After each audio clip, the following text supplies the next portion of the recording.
Welcome to What's Left, the weekly political discussion challenging the mainstream left. I'm Eduardo Barca with co-hosts, teacher and socialist Andy Lipson and community organizer and socialist Kenny Cepeda. We are online at what-s-left.webnode.com. Please rate, review, subscribe, and share your favorite episode wherever you found this episode, and turn on your notifications. Today we'll be in conversation with some Trump supporters. This is a long-awaited interview. And Kenny and Andy and I have been discussing for this interview. And maybe, Andy, if you want to take it from here, you can share what the episode will be about. Yeah. Well, first off, we've often talked about people what we think is in the heads of people who are voting for Biden or liberals who are often voting for the Democratic Party. And I don't think we often really know. The media certainly tells us, the mainstream media certainly tells us about people who vote for Trump and what they're about and why they're doing that. But I don't think we actually know. So I happen to have a good old kind of friend of mine who's here, Rob Doyle. We grew up together in Cincinnati for a while. And of course, we interviewed Jake before. And we actually had another person in mind, a woman who was going to join us as well, who had an emergency, couldn't be here today. But I really wanted to kind of give them a chance. Well, I have some questions for them, and I wanted to give them a chance to kind of, take a stab at those questions so we could really learn, at least from these two people's viewpoint, what are they actually about? Because I really do feel like what we hear about is fascism and deplorables and things like that. And frankly, I'd rather them speak for themselves. A mythology almost. There is a narrative that in the mainstream media that oftentimes paints Trump supporters as a certain sect, as a certain type of people. And I think that especially here in San Francisco where we're at, there happens to be a lot of labels for how they are. And this is an opportunity that we thought could give them a chance to speak for themselves, who they really are. Yeah. So thank you both for coming today. You're welcome. Glad to be here. Should we then get into the first question then? Yeah. So maybe we could start off just with the basics of, could you, Robert or Jake, we'll start with Robert and then Jake, could you just introduce yourselves, tell us a little bit about yourself? Okay. Yep. My name is Robert Doyle. I go by Rob. I am a president of a community bank down in southeastern Ohio, which is pure Trump country. But I live near Steubenville, Ohio. And my bank, about $90 million in assets. So that's kind of where I've been for the last 7 years.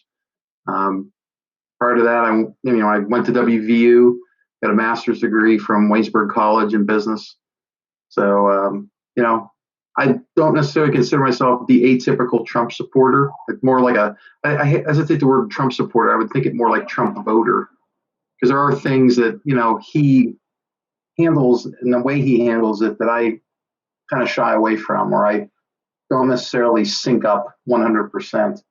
But there's enough on the good side of the ledger that says this is where I should put my vote versus the negative side of the ledger that's like, I'm not going to vote for him or not vote at all. You want to introduce yourself? Tell us a little bit about yourself, your background, the key circumstances in your process to why, maybe what shaped you and decided to vote for Trump. Well, yeah, I'm just a skateboarder from Idaho, basically. A rebellious skateboarder from Idaho. No, I mean, I did vote for Trump.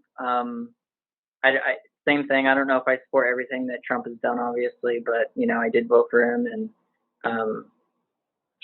I think most of my political beliefs have just been formed and evolved over time from just wanting to live a more free life. That's basically it. The pursuit of liberty and freedoms. And, that's basically what forms my opinions. Edward, just real quick, you were saying about, what kind of shaped the political structure of your life. For me, it would have been Reagan. As far as when the time came, and my first vote was actually for Bush Sr. my first actual vote, because I would have missed the 84 vote because I wasn't 18. But it would have been the Reagan years kind of forming my political center, and then kind of leaning left or right, depending upon some topics. But I would say that that person alone kind of crystallized for me, this is the political direction to go. I've never voted straight ticket. Of course, I've not really split the ticket more than once. I've done that when I lived in Pennsylvania. I split it for Robert Casey Sr. for governor and Robert Casey Jr. for senator. Felt that they were the best people for the choice for the job. Going up against, I wasn't a big fan of Rick Santorum. So, so there are people out there, I guess, that would say in the political arena that not necessarily are going to go straight ticket, like Nancy Pelosi had mentioned about AOC when she first hit the scene 2 years ago. She said, well, anybody in that district can get elected with a D in front of their name. That's if everybody's voting straight Democrat. You could probably make that happen if you're outweighing 3-1. I had a friend of mine run for Congress in the 1st District of Philadelphia. He was a Republican, but there was a 3-1 margin, Democrat to Republican voting, and he lost. But, he kind of knew that going in. He just wanted to get his voice known and get kind of out there for people. But, I would say the Reagan years were the biggest driving point for me. But, as times evolved, I think people can say for certainty that the Republican Party today is not the Republican Party of Reagan. Yeah. And I also think people can legitimately say, if they're objective enough, the Democratic Party of today is not the Democratic Party of Kennedy. They're much more divergent and more polarized, I think, in both areas. So that's just a couple more thoughts I had on that. Sorry. Yeah, no, Rob, I actually want to follow up just quickly. Did you ever vote for a Democrat ever? Not for president, no. Can we maybe go back to 2016, and can you tell us how you voted and what are some of the reasons that you voted that way in those elections? Maybe Jake, do you want to start? I actually voted for Bernie in 2016. So, yeah, I thought he seemed like a decent, genuine guy. I liked him, and he kind of motivated me to get involved more politically because he seemed like somebody I could connect with. And honestly, that's mostly when I really started, paying much attention to politics in the first place. I don't really have a lot of political background other than, just regular influences in my life and things that I've heard and was conditioned by or whatever, but was never really that involved. So. Were there any particular issues at the time that you were concerned about in 2016?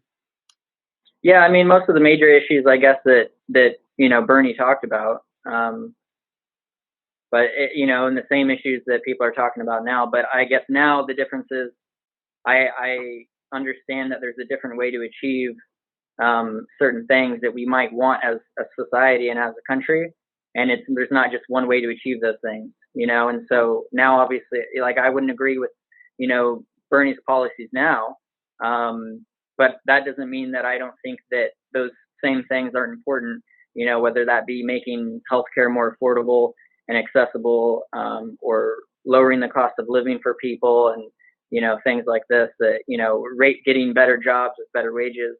These are all still issues and problems that I'm concerned with, but I think now I'm just approaching it from a different angle. And what about you, Robert? Rob? I would say I did vote for Trump in 2016, mainly because I didn't think Hillary had the real good grasp of what to do on the domestic front when it came to economics. I think also, too, I grew weary and tired of her continual pandering, like in any situation that she'd get in.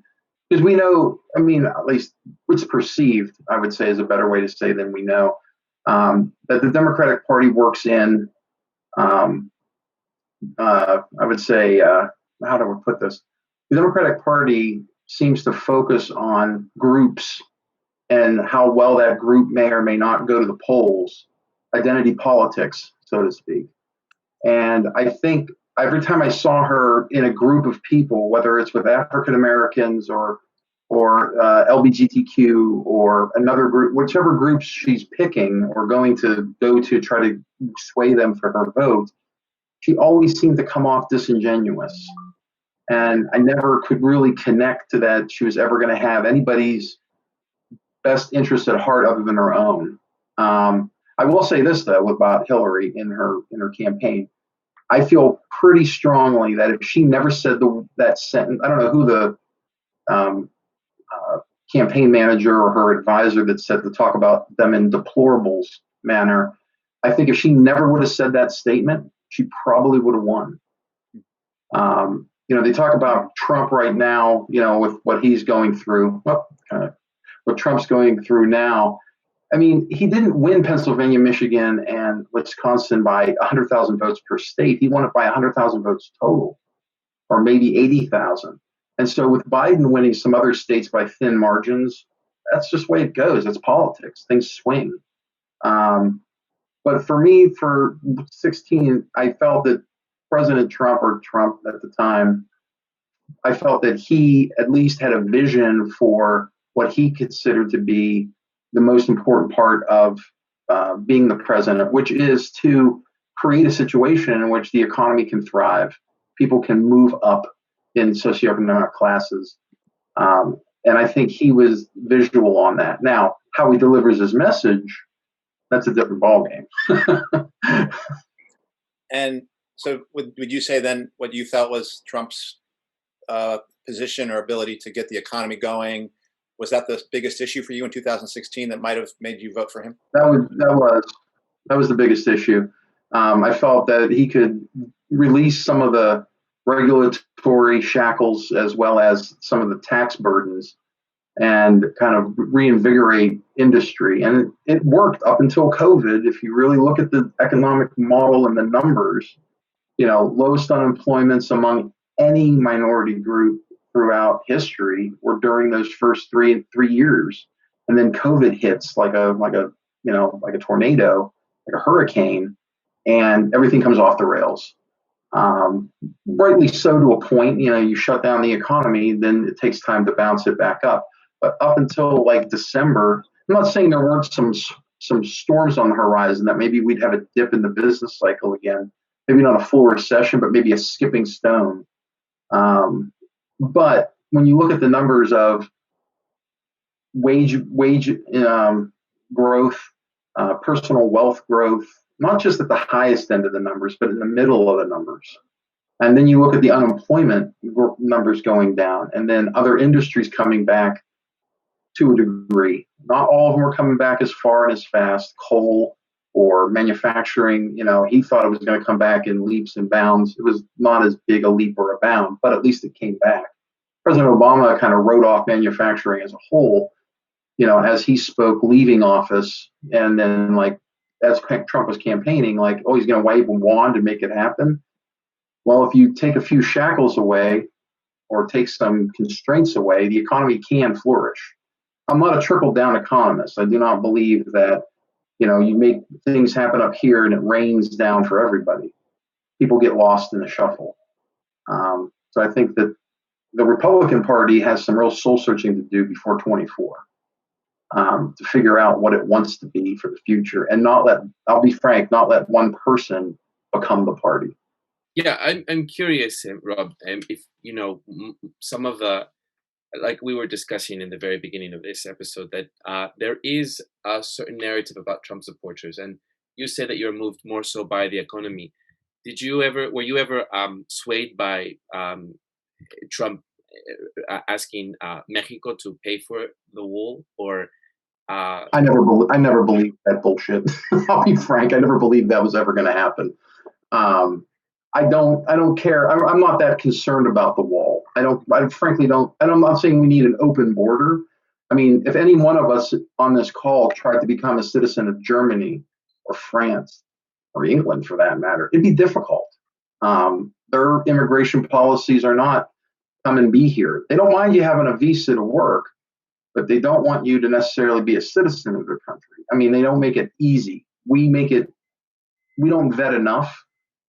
But I do not feel that the wall was not an issue on any level for me. I never felt for a minute that Mexico was going to pay for anything, nor do I felt that it was a necessary thing to have happen.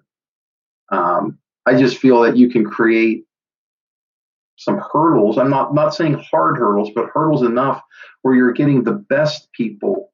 And I mean by that is people who are looking to get an honest living, looking to make a better life, and give them the opportunity in America. I don't want to make it seem like, well, best people, what does that mean? It just means I just want people that are going to do the play, work the system the way everybody works it here in the United States.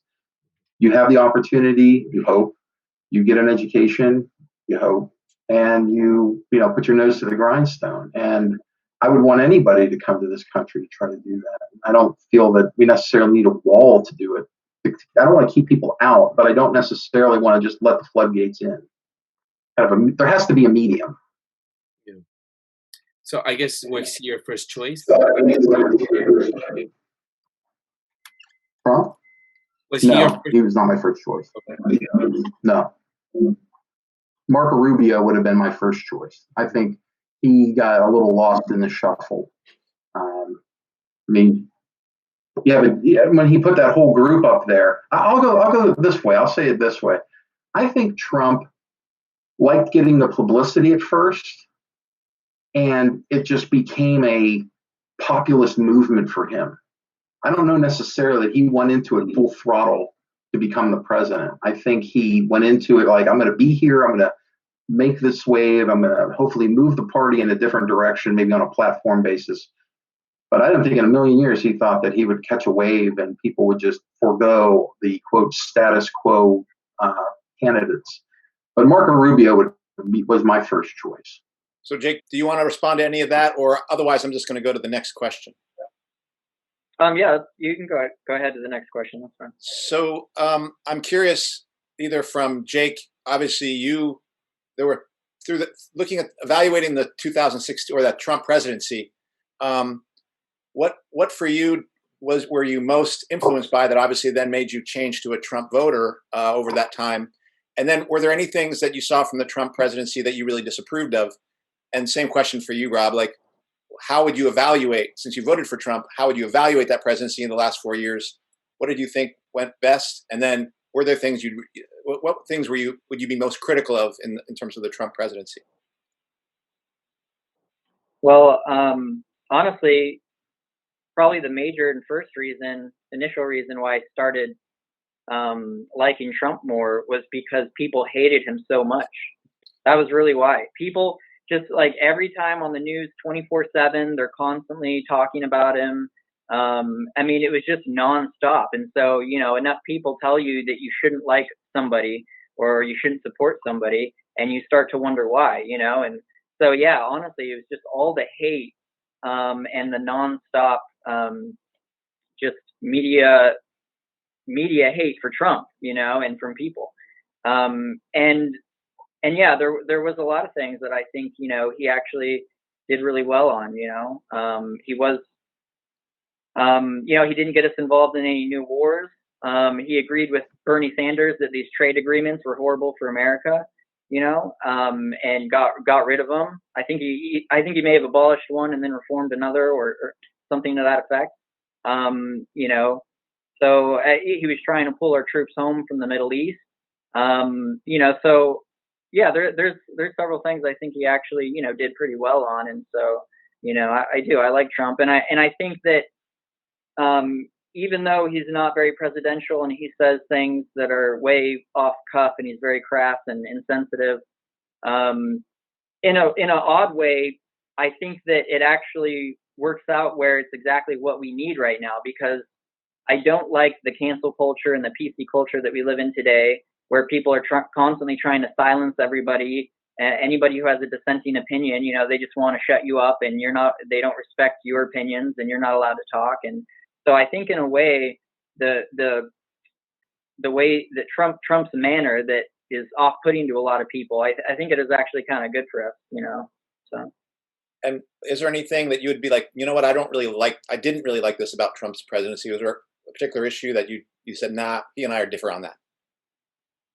Yeah, I'm sure there are plenty of things, like Trump's obviously not perfect, and I don't think he always hired probably the smartest people, and some of the people that he may have brought on, shouldn't have been in those roles, and I know that there's probably plenty of things that he has done that weren't the best, but I think overall, I support him, and I think that he was good for the country, and I certainly think better than the alternative, So. I think for like kind of like what Jake was saying. I mean, when it comes to Trump, what baffles me the most about him sometimes is he burns through political capital faster than I've ever seen a president ever. He builds something up and then he just spends it like minutes after it's built. He doesn't build enough chips. Kind of like at a poker game, if you think of like dealing with Congress, you build the chips up and then you cash them in. He sometimes takes out credit, which is kind of like, think about how he structures business deals. A lot of it's leverage. So he'll take out some credit or he'll create a situation that's really good, like, getting a better trade deal on the NAFTA or getting a better trade deal in the Pacific.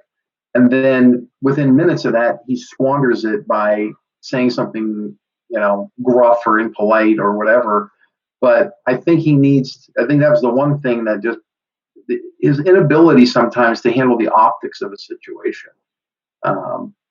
Where maybe there was a mass shooting, and instead of coming out, I'm not saying, America doesn't necessarily need a warm hug every time something happens, but he needs to show let people into some of his compassion instead of just keeping that hard shell.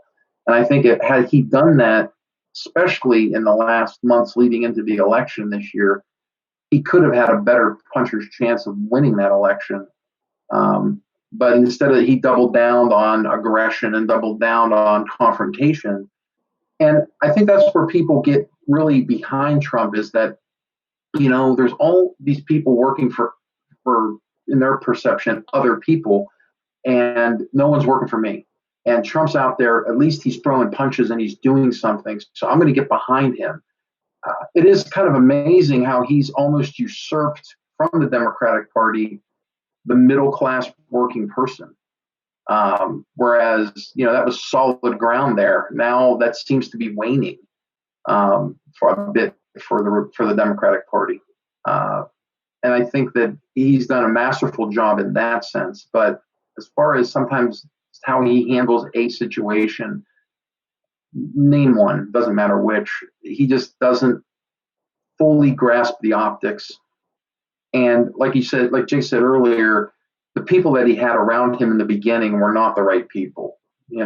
Bryce Priebus, his press secretary Spitzer.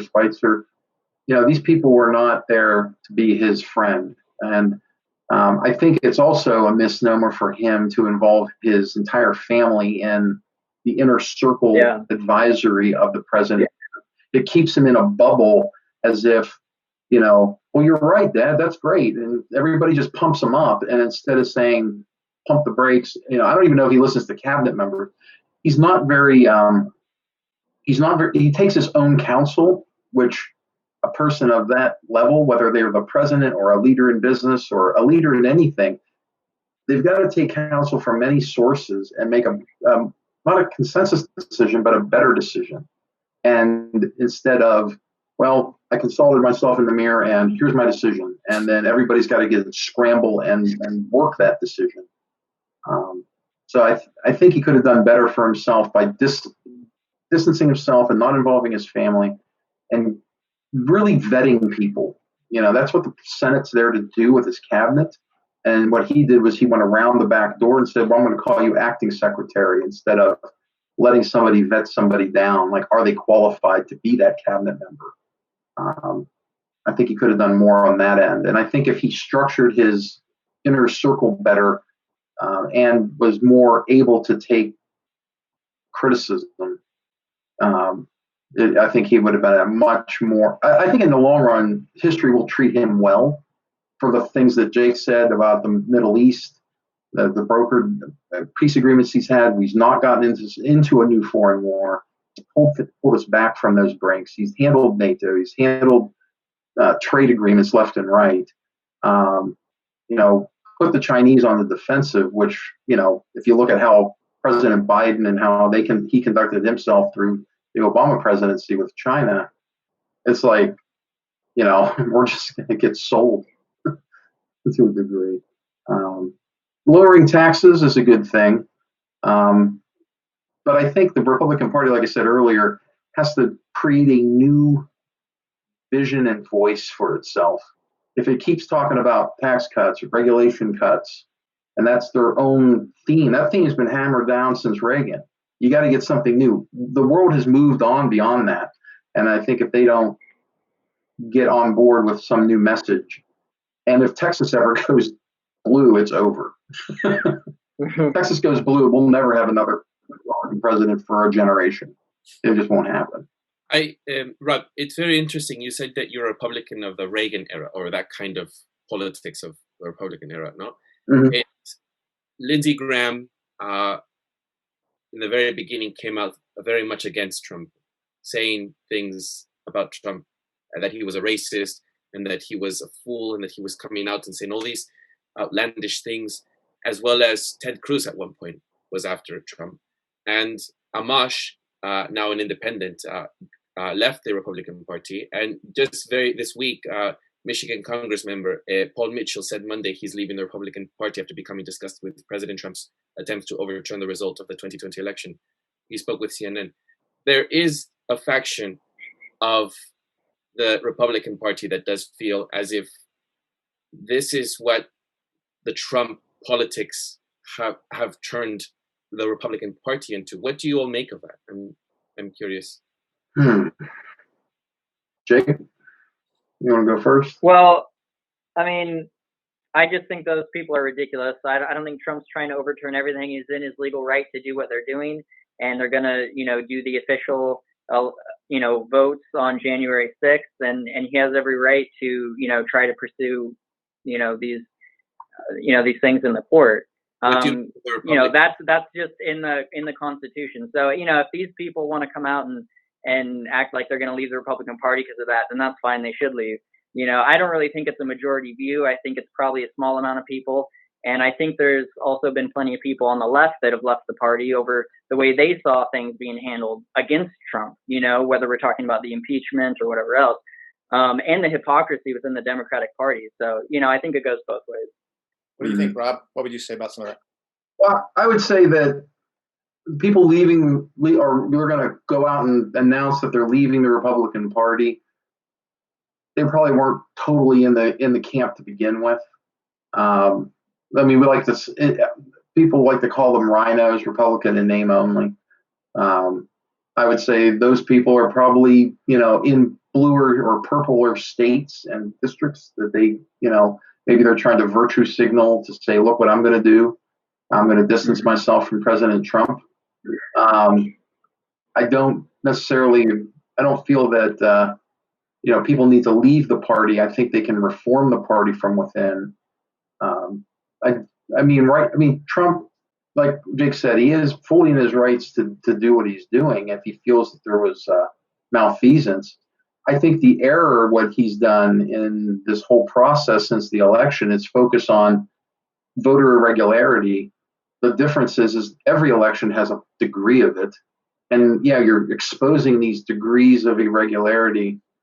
But I think a better point that could have been made would be focus on the states where they changed the voting law or they changed the voting rules, and it was required that they needed to change that through a law passage, not through an edict of a Secretary of State for that state. And if they went in that direction and said, Pennsylvania, you did some changes you're not allowed to do, let's get the court to weigh in on that as unconstitutional, and then the court can clarify back to Pennsylvania, Michigan, whomever, if they changed rules at the 11th hour, to say clarity, these are the rules, go back and count these votes out of the equation. That would have been a much better, I think, argument to the American people, rather than just keep harping and circling the drain on fraud, fraud, fraud. The better argument legally, withstanding before the Supreme Court or withstanding within the court system of that state, would have been, you change the rules, you shouldn't have been allowed to do that, and then force a decision on that way. That would have been at least more logical. Here he comes out thinking like a monkey throwing shit at a wall, and what's sticking sticks and what doesn't. And that comes off like, what are we doing here? But I do think that he does have his right to do that. To get back to the question on, with the Republican people leaving the party, how does that affect the party?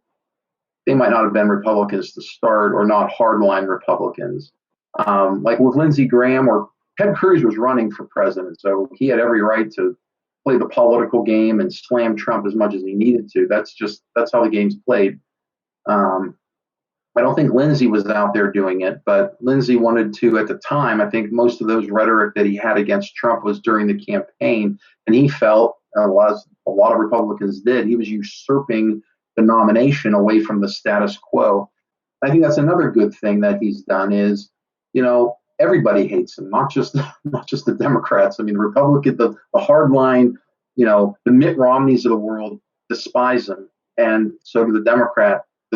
The old guard despises Trump. And if everyone hates him that much, that makes me want to say, well, like Jake said, I want to gravitate to that, because if everybody's hating him, he's got to be doing something right, because these people are panicking that he's going to become president. And they did. And but I think Trump did a good thing in exposing some of that hypocrisy. And I'll say this before we go to the next question. Have you ever noticed what Trump does in a masterful move is he tweets out some things that just seem just off the cuff, and people just go nuts, like their head explodes, like Scanners 4.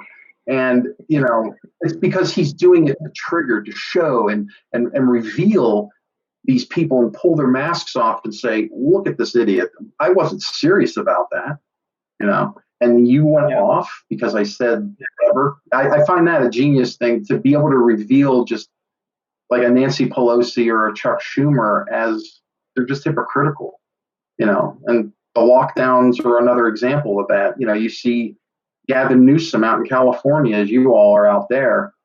He goes to dinner, no mask, no social distancing, BFD.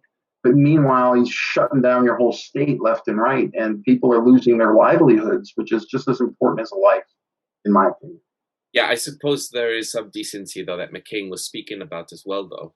Even when, for example, he was in one of his rallies, a woman said something about Obama being a Muslim, and it's a viral video. And McCain shut that down immediately, whereas Trump just even saying, Muslims are just going to be out of the country and saying things outlandish about Muslims. It's just that I was trying to get at that, where there are Republicans that cringe at that because it's not representative of who they are, and I wonder if maybe. I mean, some of the outlandish thing. I mean, Trump takes the questions. You might not like his answer. I do think that's great that he takes the question, but as far as like saying outlandish things like, we're gonna send everyone back to Iraq or the Middle East or something insane. I think that's again where he loses the optics.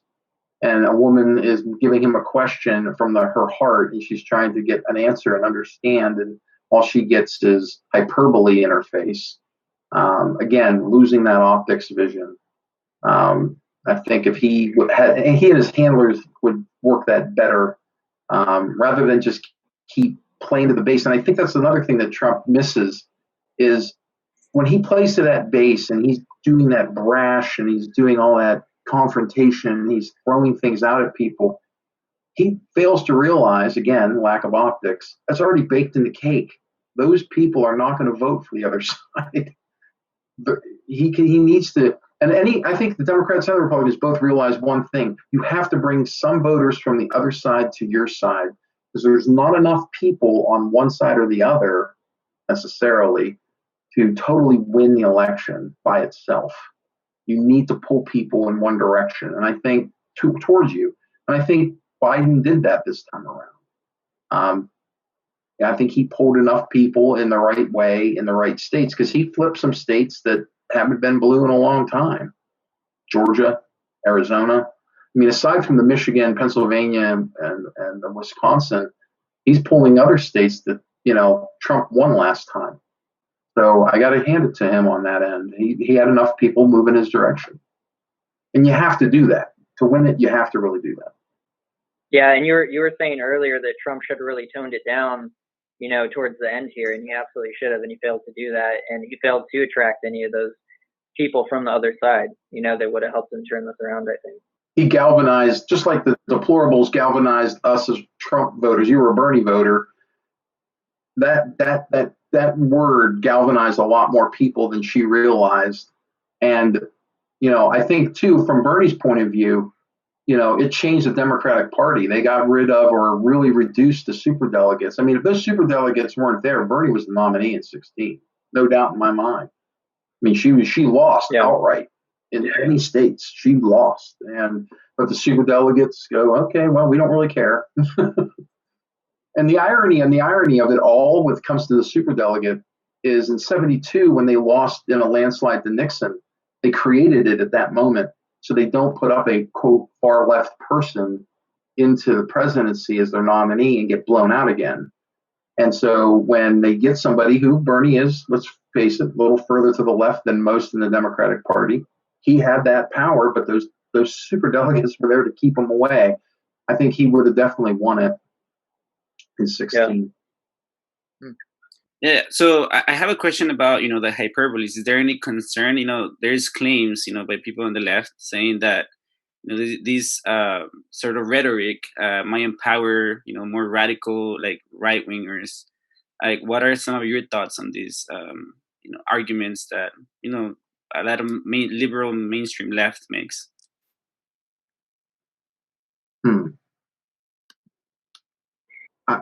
I think that when they're out there talking about the far right, the extreme far right, the racist far right, that he doesn't do himself any service by speaking to them in any way, whether it's, stand down and wait or whatever the hell he said in the debates. He doesn't serve himself well in that respect. That's visually, optically, that's horrendous, and he needs to, distance himself as much as he can. I don't necessarily fall into the category that I think. I'm not saying there aren't racists in this world. There are, and there are hard racists, and some of them are loosely organized. But it's not as if the neo-Nazi party or the Klan or the Aryan Nation, all these groups, have any real power in the country or are really out there to rally the people to their cause. I think people have done enough distancing from their cause and said, wait a second, that is not the element I want to be associated with, and pushes that away. But get back to your point of, where does Trump's rhetoric go? I think it can inflame some people or give people some empowerment. But again, they're so loosely out there and they're not in a cohesive, organized manner. I don't necessarily feel that they have that power base. I mean, they make it seem like, the mainstream media can make it seem like the Klan's going to rise up. And like, you look at newsreel footage from the 1930s. I mean, there was people walking down the street in the middle of downtown DC. It just blew my mind. But, we had many senators up until recently that were still, Robert Byrd, before he passed, he was a former member. Now, granted, he distanced himself from it in time, but these people were parts of those elements were there. But I just don't think they're organized enough, and I don't think they're relevant enough in our society for us to really be concerned. But I do not think that a president should be giving any type of credence to them, whether they're good people or not on both sides, like he did in Charlottesville. I thought that was bizarre. I think that he should have maintained complete distance. I know he said it over time. And if you look at the way he does get away from that comments, the way he says it, it's not when Chris, it's not like when Rather says something to him at a debate, or are you going to deny, are you going to distance yourself from that? Trump does not want to be told what to do at any time. So when someone's pushing on him, he's going to push back. But later he'll have a press conference and then distance himself. Sometimes I think he needs to see the optics in the moment and react accordingly in a presidential way. I know that seems like I'm trying to have this cake and eat it too. I want him to see the optics and be the optics, and I also want him to respond in the moment. Most presidents can do both. Obama was masterful at it. He was very able to convey the right amount of empathy and tone and the presidential feel and get the points across that he needs to. No, I don't think it helps that he stokes any fire of racism of any kind. Jake, do you have thoughts on that question? Well, I think, some of that is just basically, the fake media. Just for example, the whole Charlottesville thing and him saying good people on both sides. I mean, it was a complete lie that was taken out of context. He said those comments before the people had their tiki torch little thing going on. It had nothing to do with those people. He was referring to the people that were specifically there protesting the removal of the statues, and it was just something that was wildly taken out of context, and it was just a lie, and unfortunately that's happened a lot with Trump. Whether you're talking about the most recent comments at the debate about telling Proud Boys to stand down and stand by, I obviously don't think he was telling them to stand by for orders or something. He obviously messed up and he was trying to draw out who he should specifically denounce, and he has denounced all these groups several times and over again. And in fact, Chris Wallace at the last presidential debate asked Trump the exact same question verbatim, and he absolutely came out and denounced them all.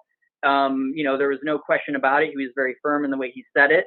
There was no doubting it. And yet here's Chris Wallace again asking him the same question, right? So, I mean, it's really just fake media. And that's not to say that Trump he's certainly too inflammatory and says things that he shouldn't. He gets himself in trouble. I get that. But no, I don't think he's a racist, or I don't know, maybe he is. I don't know. I can't read his heart, but I don't really think we should be condemning people as racist without a little bit more evidence. And I don't necessarily think that we've really seen that from Trump, so. And everything that Trump does, just to build on Jake's point, you look at what Trump has done. Historically, black colleges had to always come back to Congress every year to help get its funding. And they had to kind of do the dance, so to speak. And Trump in this last year made a decision, look, I'm going to have you funded for the next 10 years so you don't have to keep coming back, because it's important to maintain that educational route in our country. And so, I mean, you look at something like that, I don't think a person who is projected or portrayed as racist would do something of that nature. You also look at who he was before he even ran for president, even when he was more of a celebrity type. I mean, very giving, philanthropy. He would get awards from the NAACP. He would get awards from other minority groups or organizations for the work that he's done. And he was embraced. And then he became a presidential candidate. And yes, his views may have changed a bit, but I think at the core, he's still that person he was 10 years ago. I mean, you look at some of the footage of him talking to Oprah in 1988. I mean, it's still the same guy saying the same things in the same cadence and the same will that he had before. So I don't think Trump necessarily changes his stripes to meet any vision of anybody. I think he is who he is, and you take it or leave it. And I think the things that he's done prior to the presidency and the things that he's done, I just used historically black colleges as one example. But he's invited many groups, minority or otherwise, to come to the president and talk about what they can do. I mean, you look at what he did before he became president, before he was inaugurated. Everybody's going to talk with him at Trump Tower so he can get a perspective. Now, how he didn't gain more perspective from that exercise and parlay that into more of a vision for his presidency, it gets lost on me. Oh, well, I was just going to jump in and kind of, also add, not only did he make their funding permanent for the next 10 years, but I believe he gave them more funding than any other president in history to historically black colleges and universities. Yeah, and he also designated the KKK as a terrorist group, and he also, passed police reform, or I'm sorry, prison reform. Prison reform. Which was a yeah, I mean, so if you look at the things that he's done, again, I just don't think it stands up that somehow he's racist. I just don't see that. That's all. Oh, and I also wanted to mention the fact that he, Ice-T had came out, and he has a program that he does to work with descendants of slavery, I think to like a type of jobs program and things like that. And it was the Trump administration that reached out to him and said, "We'll work with you," and then he got a bunch of heat for it because basically the Biden administration, I guess, hadn't stepped up in that same manner. They wanted to wait. So I mean, again, you see Trump is working with people to do what he can and what he thinks will be better for this country. And the fact also that he has, I think going back, I can't remember the date, I could be wrong, but I think going back to 1960, he had the highest minority voter turnout than any other president back to that year. So, I mean, yeah, I don't, again, I just don't think it stands up here. But before I forgot, I wanted to quickly correct something. I believe earlier when I was talking about Trump, I said he was working with, his administration agreed to work with Ice-T, and I meant Ice Cube. Ice Cube, yeah. So I just wanted to correct that, yeah. Since we're on this question of racism and sexism, I guess I'd like to hear from Jake and from you, Rob. What is your view about those questions, about the state of things? A lot of times people will say, well, Trump or Trump voters might deny that racism or sexism is even an issue anymore. We had a black president, women earn the same, things like that. What are your own views on the state of racism and sexism and these issues of oppression that for a lot of us, obviously, or people on the left often say, well, this is what animates us. Can you each speak to your views of the state of those things in this country? Your thoughts. That's a deep question. Yes. I do not feel that, I definitely do not feel that there is systemic racism at all turns and corners in the United States. I do feel that there's probably bad actors in individual levels that I can't understand why they would be that way or think that way. I'm not going to deny that there isn't some racism out there. But, in the circles that I'm in, working in the banking industry, if you're hiring only because of someone, because if you're hiring or you're denying someone a job, I think is the best way to put it. If you're denying someone a job because of their color, you're just idiotic. You're there to get the best person for the job. Hopefully you can recruit and get a diverse group of people to interview for your job. Sometimes some areas you don't have as much diversity, but you should try to recruit as much as you can and bring people of color into your organization, and women, and help groom your vision for your business to be more diverse, to have more points of view, because it does help in the long run. I'll give you an example there. I work with my fraternity from college at WVU, and I know people would have different views on fraternity, and think that that's inherently a systemically racist thing. And I will say this, maybe in the first probably 50 to 100 years of fraternal organizations, yeah, there's probably elements of it all the way through. But we colonized our fraternity, which is Sigma Nu, in 2011 at WVU. We were on campus when I was there, but we came off. The reason I bring that up is when we brought kids together, there was complete diversity I've never seen before in a fraternity. And it worked really great to recruit all sorts of different people because there was always somebody to connect with.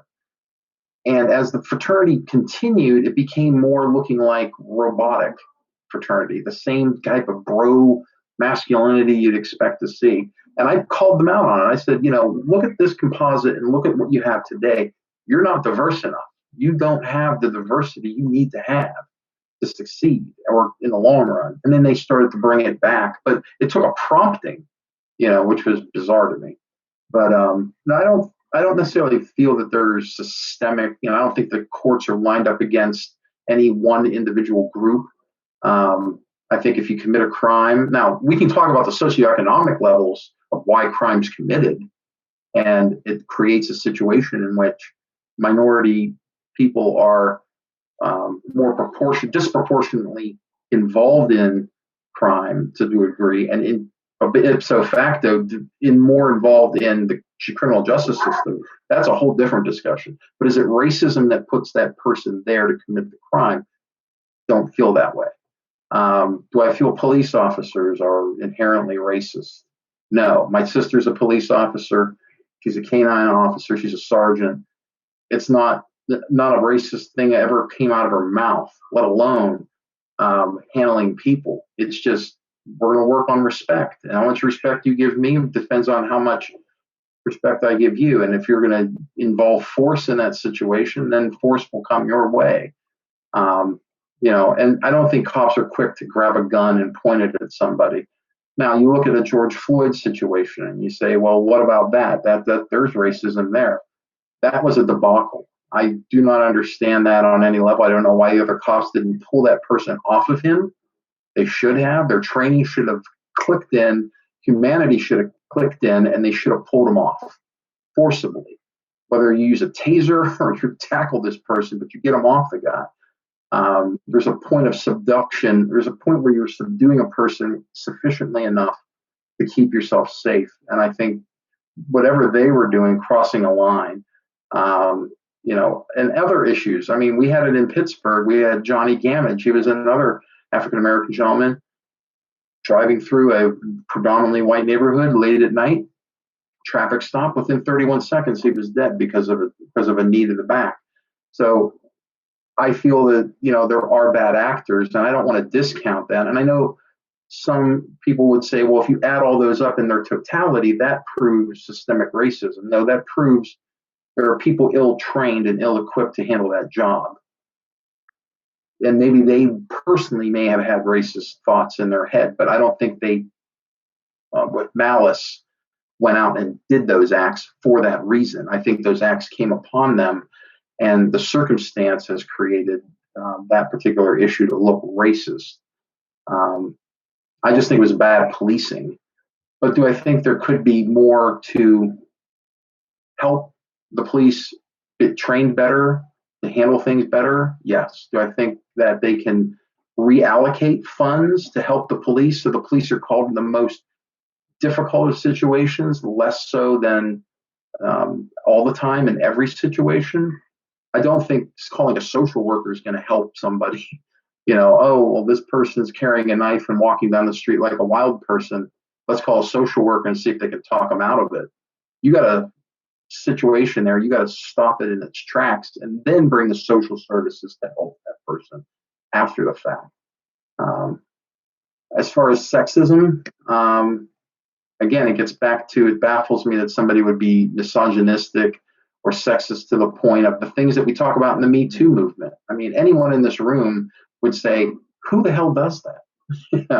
You hear about the Harvey Weinsteins of the world and what they do, or any of the people that have been taken down by Me Too. And it's just like, what in God's name were you thinking that that's appropriate behavior to a woman or to anybody? And those things just somewhat get away from me.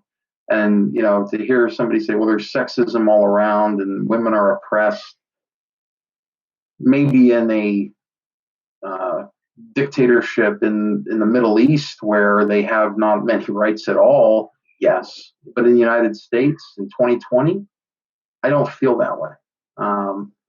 People might say, well, that's naive. You feel that, there is no sexism, there is no racism. I didn't say there isn't either of those things. I just said they're not as systemically pervasive throughout our system.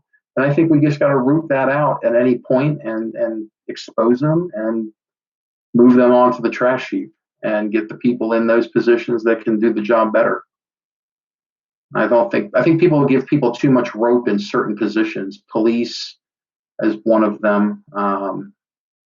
No offense to Andy, but sometimes I think people who are ineffective teachers that shouldn't be in the profession. They've been in there too long. They don't have that fire anymore to really help a kid grow intellectually or as a person, as a coach.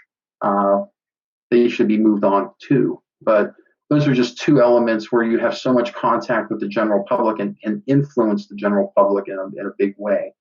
But I think, certain positions need to be culled, so to speak, move off the dead weight and move on to a new person that can do the job better.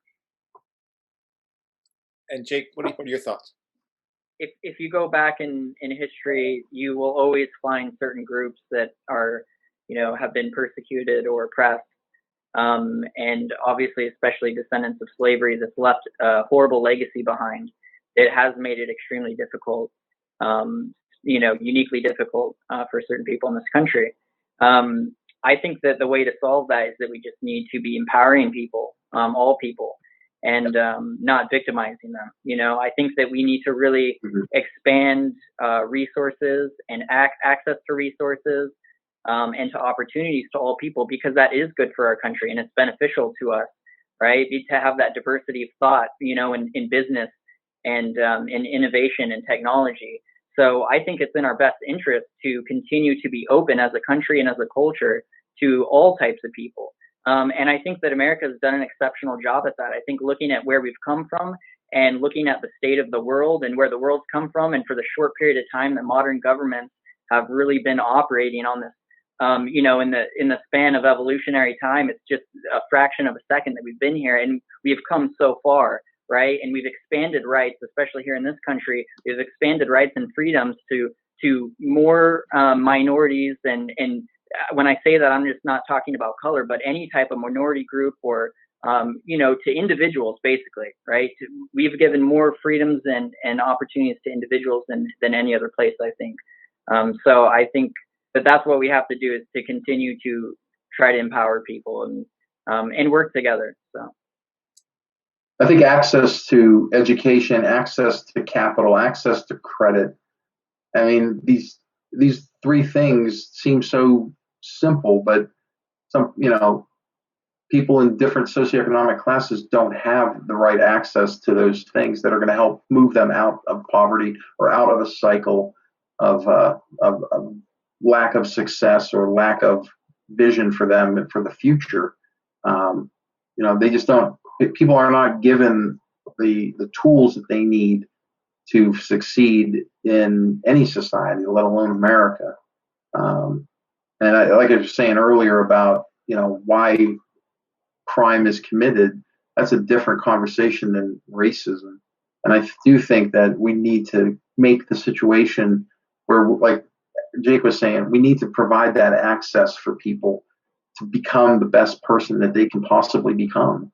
And, people aren't getting that. And I think in the long run, that is where people want to talk about, you always hear this rhetoric about, a civil war of some kind. I really don't think it's going to become a political civil war if it ever comes, but I think it'll be a socioeconomic one. The haves have up here at the 0.5% have been boomed. It's been a boom for them in the last 4 years, to a point of the stretch is getting further and further away, and the middle class is shrinking. So I think that in the end of the day, people need to have access to the tools that they need to make themselves a better life. And if they're not given that access, it's just going to continue to strain social constructs or social policy in the nation. The real debate between the parties right now, I think, is what is the safety net? And I don't think there's a Republican on earth on the United States, because it's really our political party, sits there and goes, I want people to suffer. Nobody says that. We just want to make a safety net that allows people to get a safety net and kind of get through a bad time so they can have a better time in the future. Not necessarily make it so this is going to be your cradle for the rest of your natural born life. And I think that's the real debate we're going to be having in these next 4 years, is how much is that safety net going to be just that, a safety net, or is it a cradle? And how much are we going to spend to have that? And that's the tug of war that we've been having. And it's going to come to a fruition here in the next 4 years, especially if the 2 Georgia seats flip blue. potentially it could go in directions that this country hasn't seen when it comes to social programming and taxation and costs of those programs.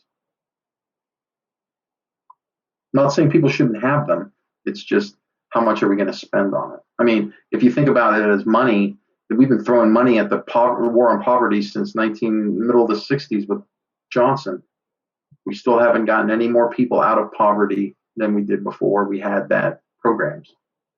So what is going to really help people? Is it going to be more money, or is it going to be money spent in the right way to help people? Give them the program, give them the education, get them job training, get them, teach them life skills, teach them how to balance a checkbook, manage a household. These are the things that we sometimes, as a group of people who are educated and have worked in these and built our lives, we take for granted that there is a large swath of the country that is not in those spaces, not by their own design, but also not by the fact that things have been able to get to them. We're not getting things to the right people. Yeah, and you're absolutely right. Money and Go ahead, Jake. You can't just throw money at the problem and expect that that's going to fix it, and that seems to be the solution for a lot of people. It's just, throw more money at it.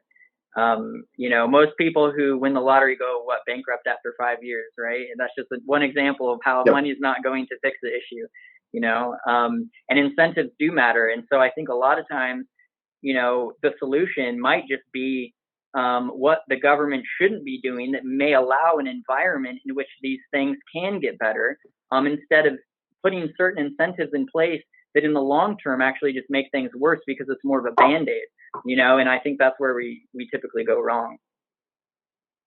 Yep. Yeah. So I have right here, I pulled up something, and the Electoral College voted on Monday. Is that that's not true. What's not? That's not true. The Electoral College votes January 6th, I believe. So this was not the official electoral vote. Right. So that's not true. What was that, Rob? Jake's right. From a constitutional point of view, it was not the Electoral College, because the true Electoral College is roll called in the chamber of the House with the Senate present, because it is your senators and representatives that are your true electors. Now, they have people that are out there that say this state is voting, and they give kind of anointment to friends, in their political circles to go and make a symbolic vote of electors in each state. That's why you saw the cameras going around each state house. But the true electors are done in the chamber of the House and the Senate. And it's a roll call vote. So the real electors in the Electoral College haven't voted. I think that's where you're going, Jay. Yeah, absolutely. Well, let me try this question then, because really from the Biden supporters, you've heard about how the Postal Service was going to be used to defraud the election, and a lot of people have the people who supported Biden have been afraid of the Trump instituting a coup and taking over the White House in that way illegally. And then I think from the Republican side, there has been talk of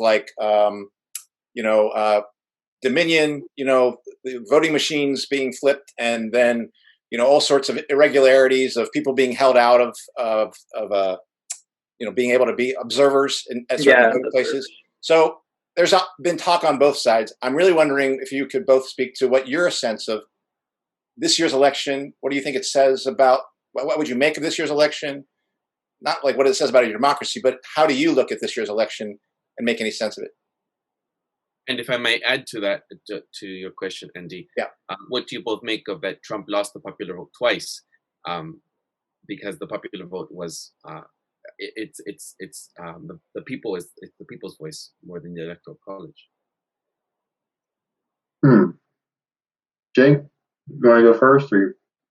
I think that this was a fake election, and I think that there's a good chance Trump would have won the popular vote, as well as won this this election if it wasn't for this being a fraudulent election. So that's kind of my view on it. I think there was a lot of things that certainly happened, some irregularities and different things, but I think the real fraud here was the media. I think the real fraud here are these big tech companies and these big social media companies and Google and Facebook and Twitter, and also these fact checkers, the news, Politico, factcheck.org, all these people who are literally just pushing outright propaganda and have been for a long time, and just absolutely lying to the American people. And I think that's a disgrace. And I think that these media companies are a shame, and it's really unfortunate. So I think that's where the real fraud is. Very quickly, Jake, you're saying that the fraud is that you're saying that the Attorney General then and Mitch McConnell coming out and congratulating Biden. Are you saying that even Trump's not personal attorney, but seemingly the Attorney General, William Barr, then claiming that there isn't any evidence of fraud? Do you think that is fraudulent in itself? It's not just liberal media; it's Republicans. Well, I believe they're saying that there hasn't been any evidence of widespread fraud that would have swayed the election one way or the other. But I'm saying that the media that has been lying to the American people and covering up for Joe Biden and pushing leftist and Democrat propaganda for a while now, I think that if that wasn't the case, that this election would have been much different. Rob, go ahead, Rob. Your response. Yeah, I'll kind of expand on, you were talking about popular vote, electoral college. Some people, academics have been out there saying, you hear Hillary Clinton every once in a while throws up you see a piece of news coming through your Facebook feed or Twitter, and it says she wants to stand up and abolish the electoral college, and they want to, and every other major Democrat or somebody says they want to abolish the electoral college, or they want term limits, or whatever they want. The unbelievable fact is the founders already built that in the Constitution. So if you want to get rid of electoral college, just as we got rid of alcohol for a decade in this country, or at least we tried to, you have to make an amendment to the Constitution. Well, good luck with that, because you got to get 2/3 the vote of both the House and the Senate. You got to get 3/4 the state's legislatures or the state popular votes in each state. 3/4 of those states have to also approve. Now you have an amendment. But if they want to really do away with electoral college, it's really because they don't want to have to go out beyond the major cities and pull in those votes. When you talk about Biden winning by 7 million votes or 10 million votes, I think if you really break the demographics down on where those votes come from that give him such a gap, you're talking about California, you're talking about New York, you're talking about states where there's a large disparity between a Trump vote and a Biden vote, which is just going to be, when's the last time New York was blue? I think the last time maybe would have been Reagan along with California. But if you add up those votes, that's where you're getting a large pop. Now, getting back to electoral college, the reason we have it, people will say, academics have said, oh, it's because they gave into the South when they had 13 colonies. No, that wasn't really the case. The case was some states who have more population are already getting more votes in the electoral college. Wyoming might have 3 votes, Dakota 6 votes. They got their 2 senators, which is part of that, and they have any other representatives. So California has a ton of electoral college votes, but they all go to the winner of that state. The point being is you have to go around and get a plurality.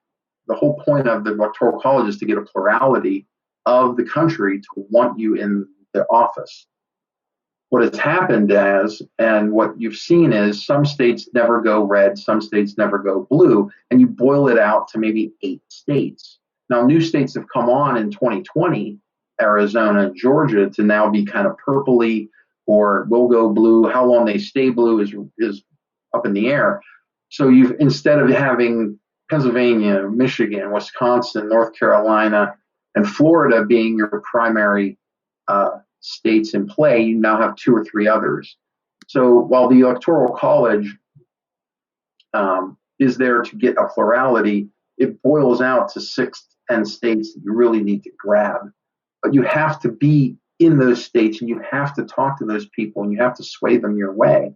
That's why we have the Electoral College. If you do away with it, I'm not saying that it's going to go one way or the other, but a candidate should only have to go to LA, San Fran, name a major city and a major state. They don't even have to go to Iowa. They don't have to go to North Dakota.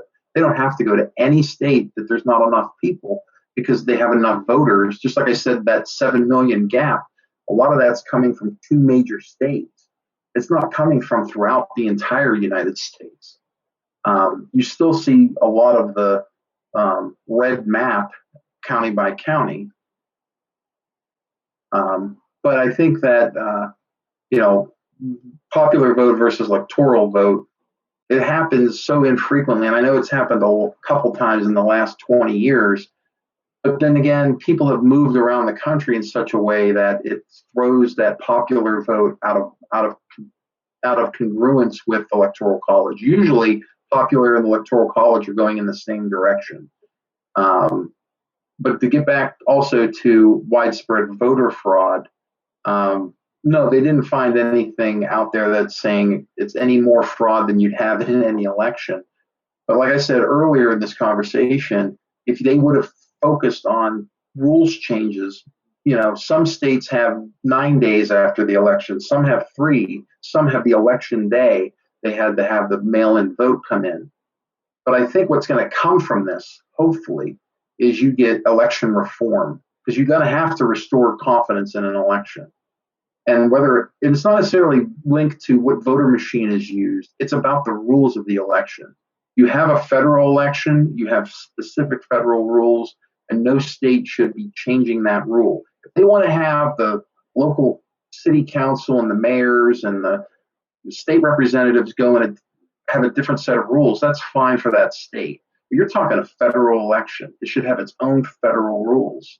You can only have the vote count if it's postmarked on the date, or they can be received up to this date from the election day. But they also have to have a postmark, and you have certain rules on how you validate that. Everything's all over the space right now. And I think if Trump would have focused on how these rules are so widely applied or not applied, how would that have changed the vote? I think you would have had a different vote, maybe a different outcome at the end of the day, because you have thinner margins. I mean, we're not talking about Florida in 2,537 votes. We're talking 10, 15,000 votes. But if you can throw out 100,000 votes on both sides that's going to get touched, maybe it would have tilted. But we're not going to know that, because no one's making that case. No one's going to this. And Trump makes the mistake of thinking the Supreme Court's like a magistrate court. I've got a problem here, fix it. No, you have to go through the states, and then when they deny you, you go up to the Supreme Court. He's trying to make the Supreme Court just rule without any real evidence. I mean, the Supreme Court doesn't hear cases like a normal court. It hears appeals and nuances of law and how it was applied. It does not have witnesses on a stand or a grand jury. It doesn't have all that. And his legal team should be sued for malpractice. They totally dropped the ball when it came to what should he focus on. Not widespread fraud. There's always going to be dead people voting twice. There's going to be levels of that in any election, whether it's a dog catcher or president.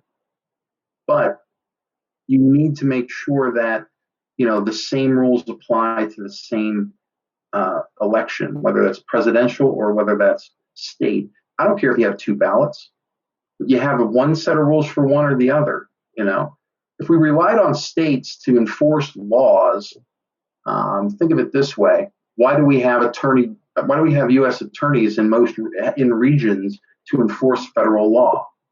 Because some states don't want to enforce federal law the way it should.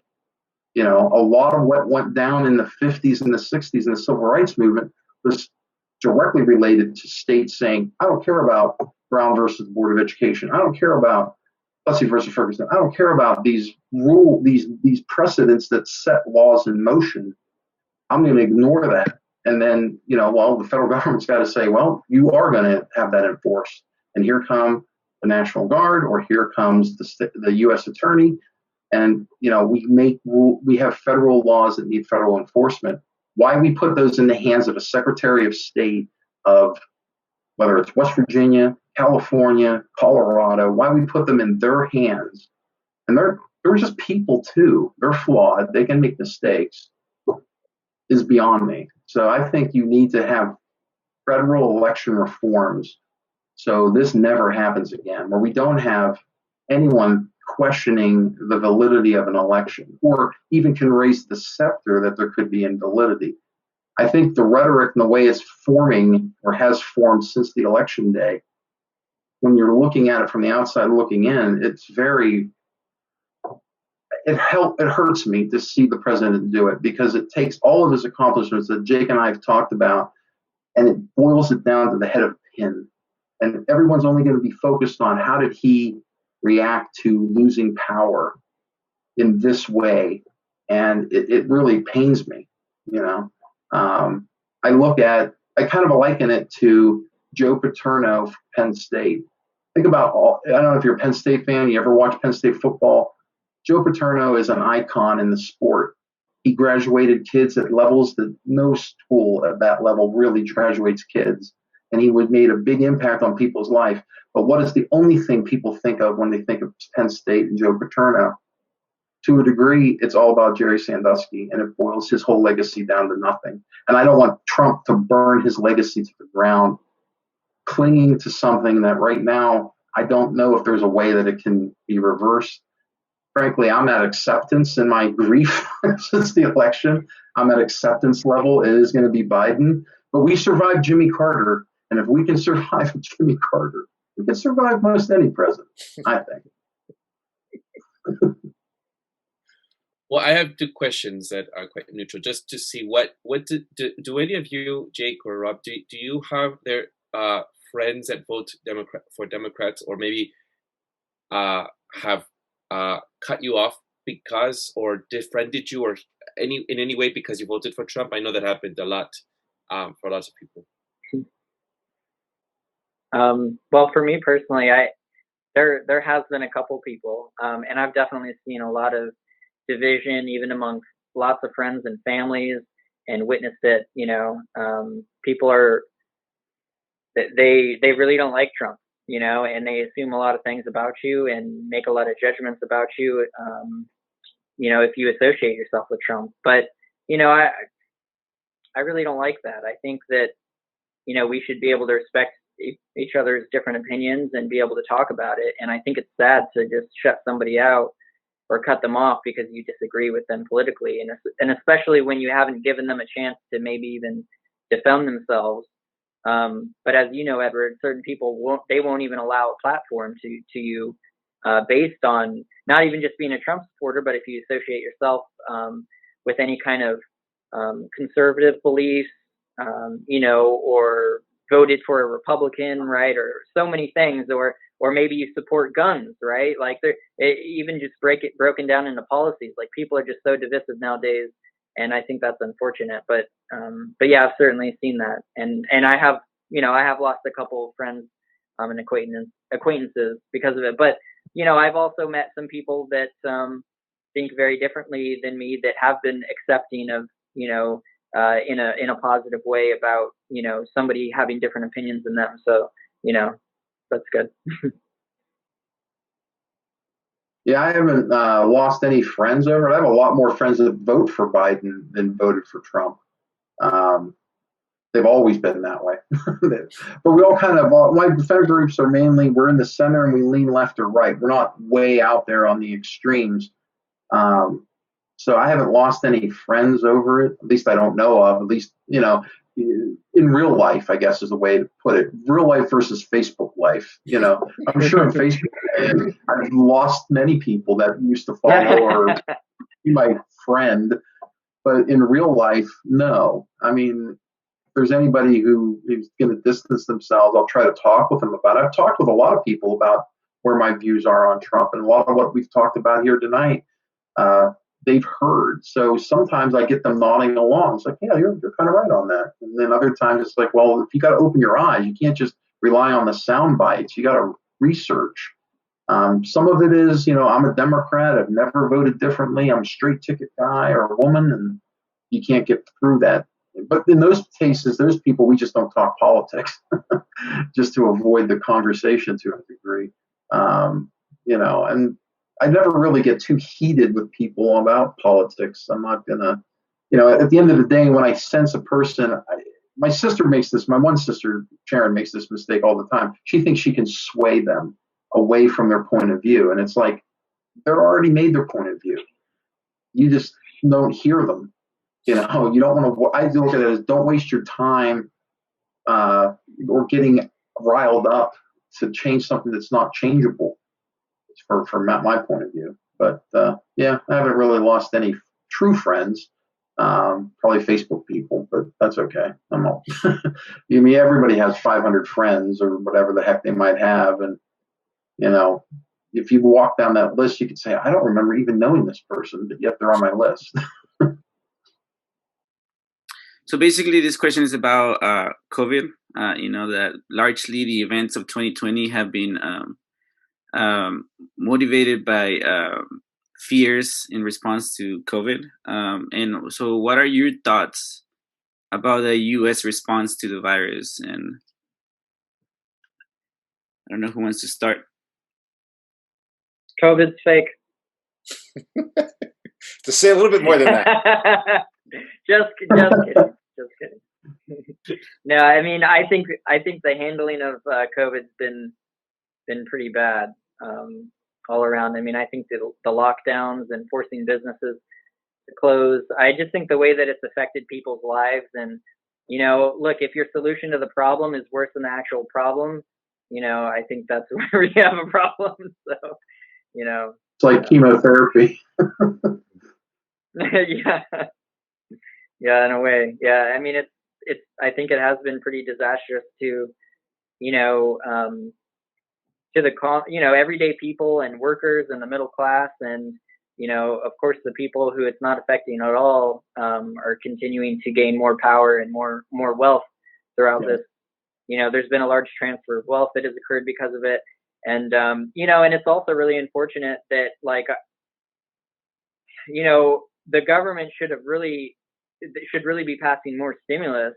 I mean, look, if you're going to force businesses to shut down and not allow people to operate, you can't just expect that they're going to be able to continue paying their bills and their mortgage, and Exactly. so the government has to step in, and they've done a horrible job at that as well. It blows my mind that there hasn't been another stimulus package since the first one. So, yeah. Yeah, I agree with you, Jake. I think the handling of COVID from a government response, whether it's the state level, at the federal level, you have your limitations. There's the 10th Amendment. Each state has different people. It affects them differently.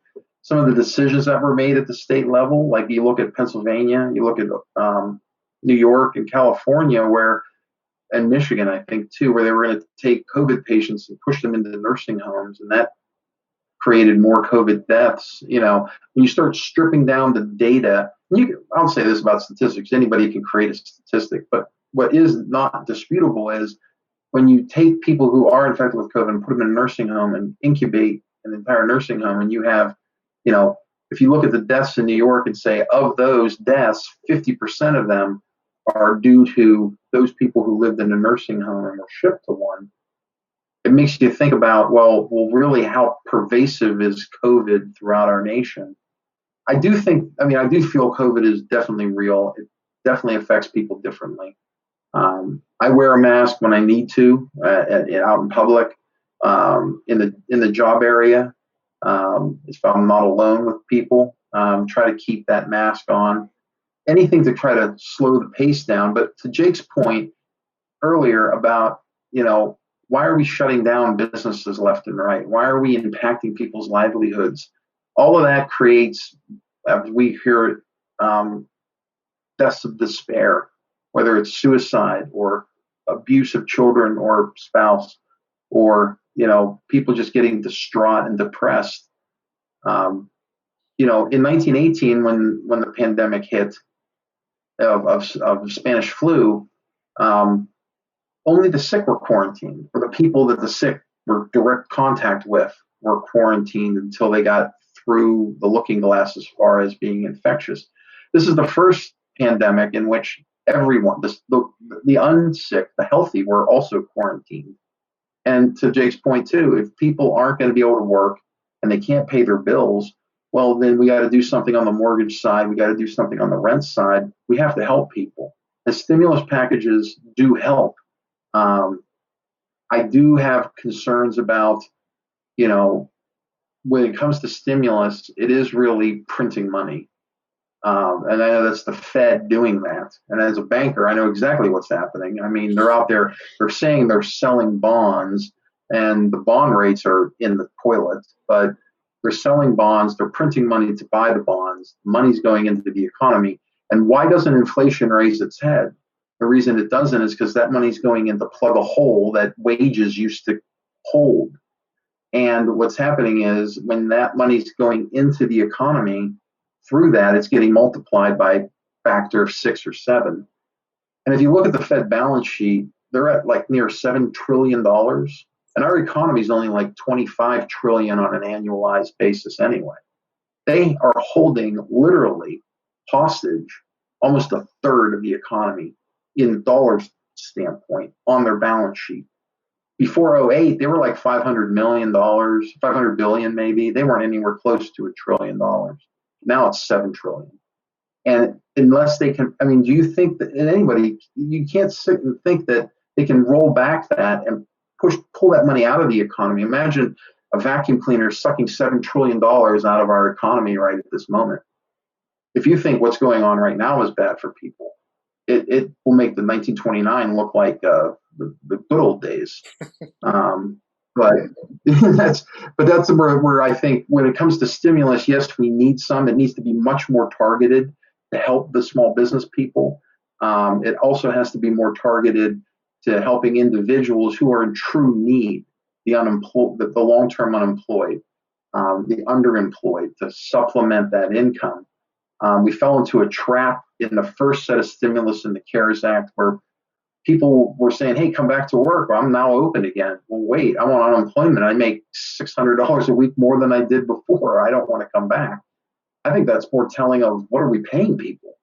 If it's more advantageous not to work or be on unemployment until such a time as you need to go back to work, that's really telling you something. Now, granted, this has hit our restaurants and our hospitality industry and our travel industry more than most other industries.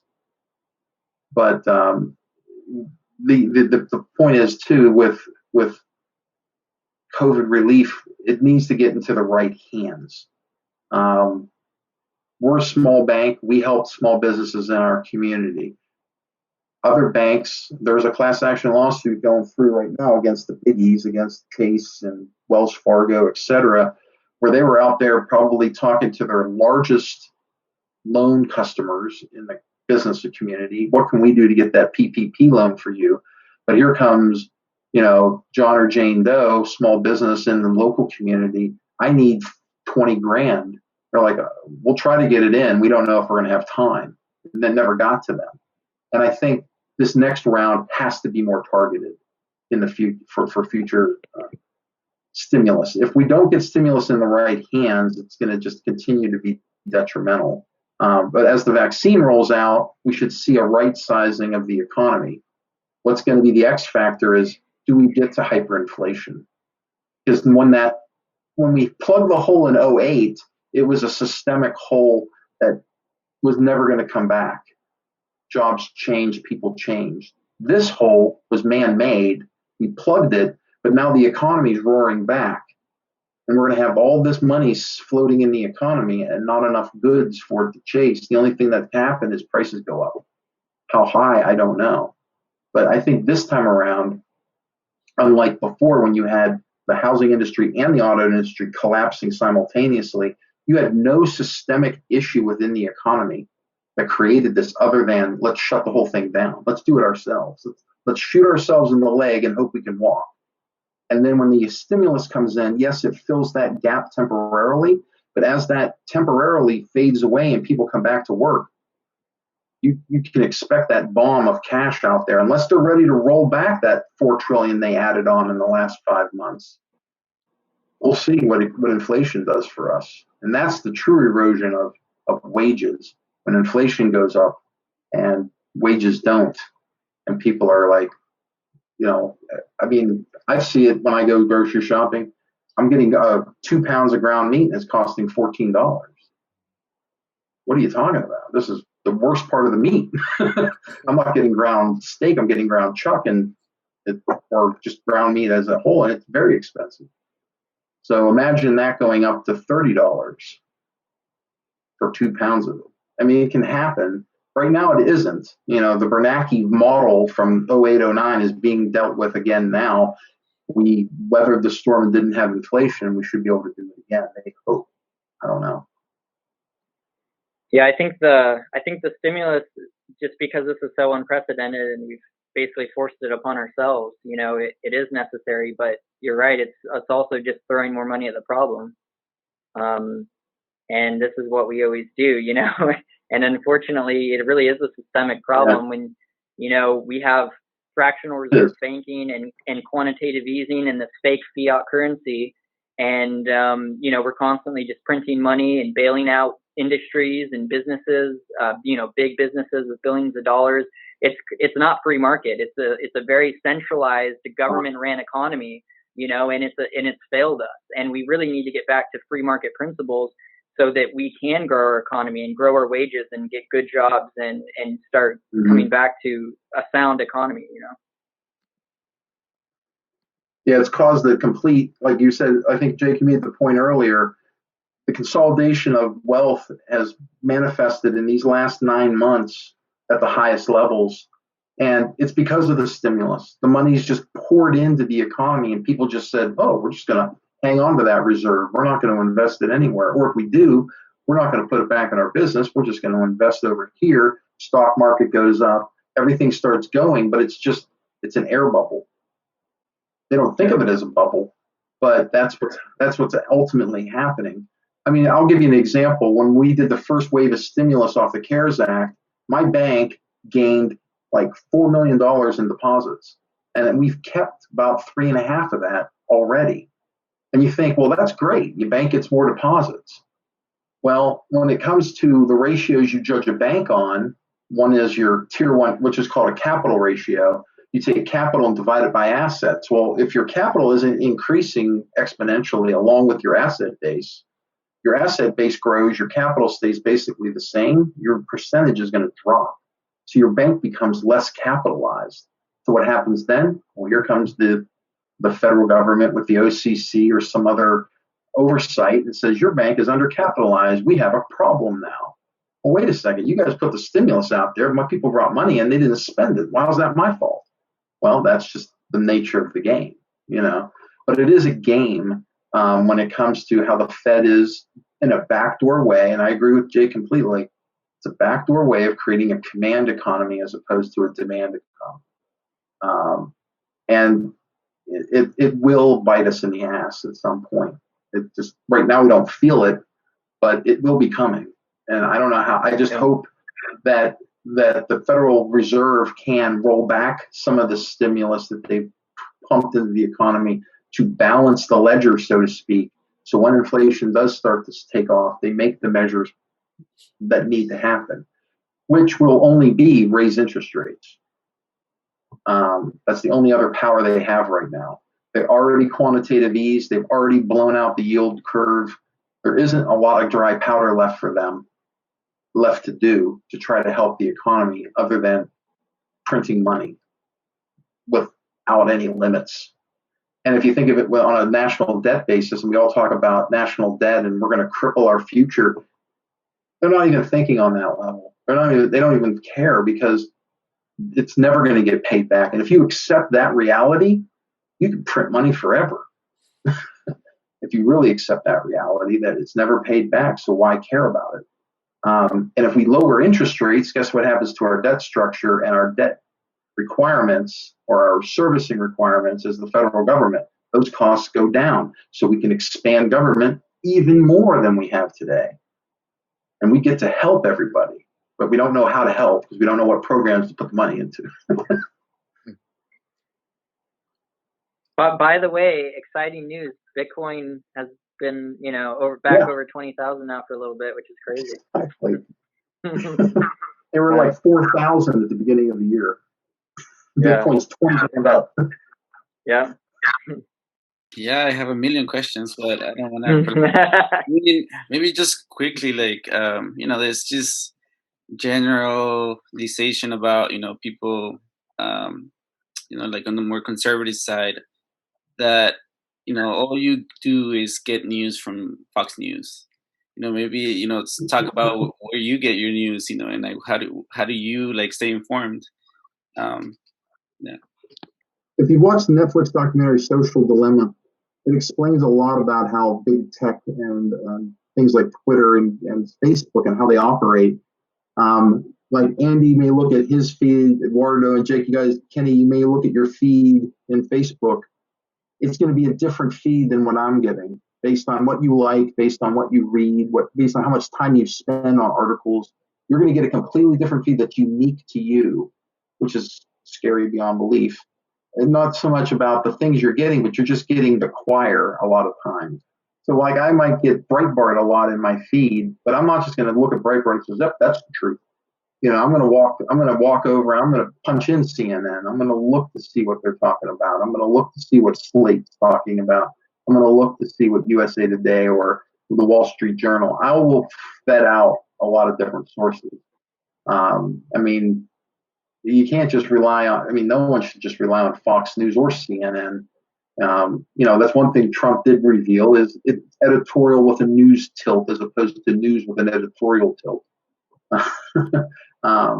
I think that if you want to be an informed person, you have to seek it out. If you just want to drink the Kool-Aid like Jim Jones and you're just going to die on the vine because you're not going to be informed. And when you start to talk to people who are, you're going to come off uninformed and uneducated, and you're not going to have an ability because all you're going to have is sound bites.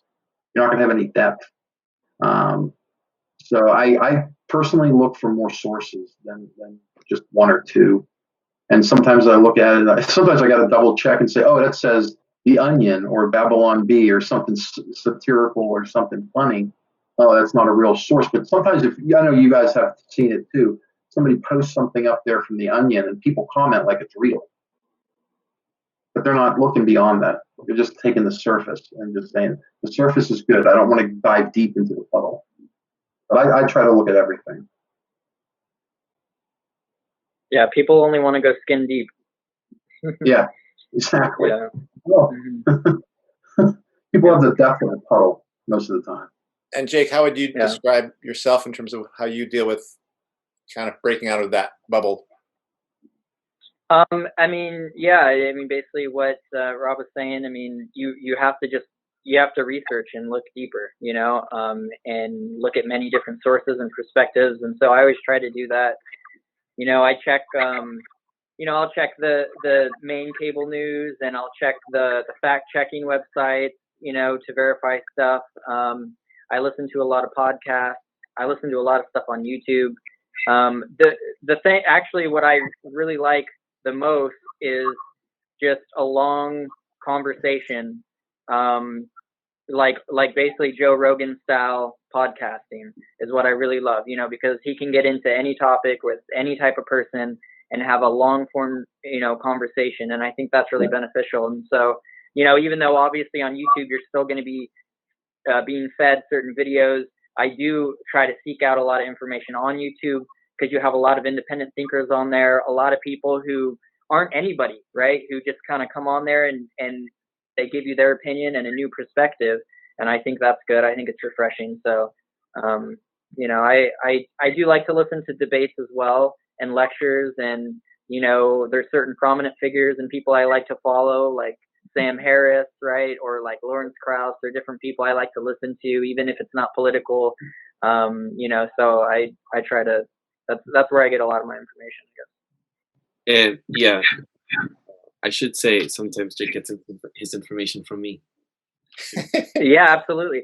Yeah, I mean, yeah, my conversations with Edward are extremely beneficial and gives me a different, completely opposite perspective, and we get to play devil's advocate and, yeah, so it's really beneficial. And, it's funny too, because a lot of people actually also that I listen to on YouTube tend to be either center left, you know, I don't, I certainly follow some conservative podcasts, but there's quite a few that I listen to that are, these people are actually on the left and kind of critiquing their own party, or maybe even have come from the left and now kind of support Trump, or things like this. So it's interesting how politics are changing and all the different perspectives out there.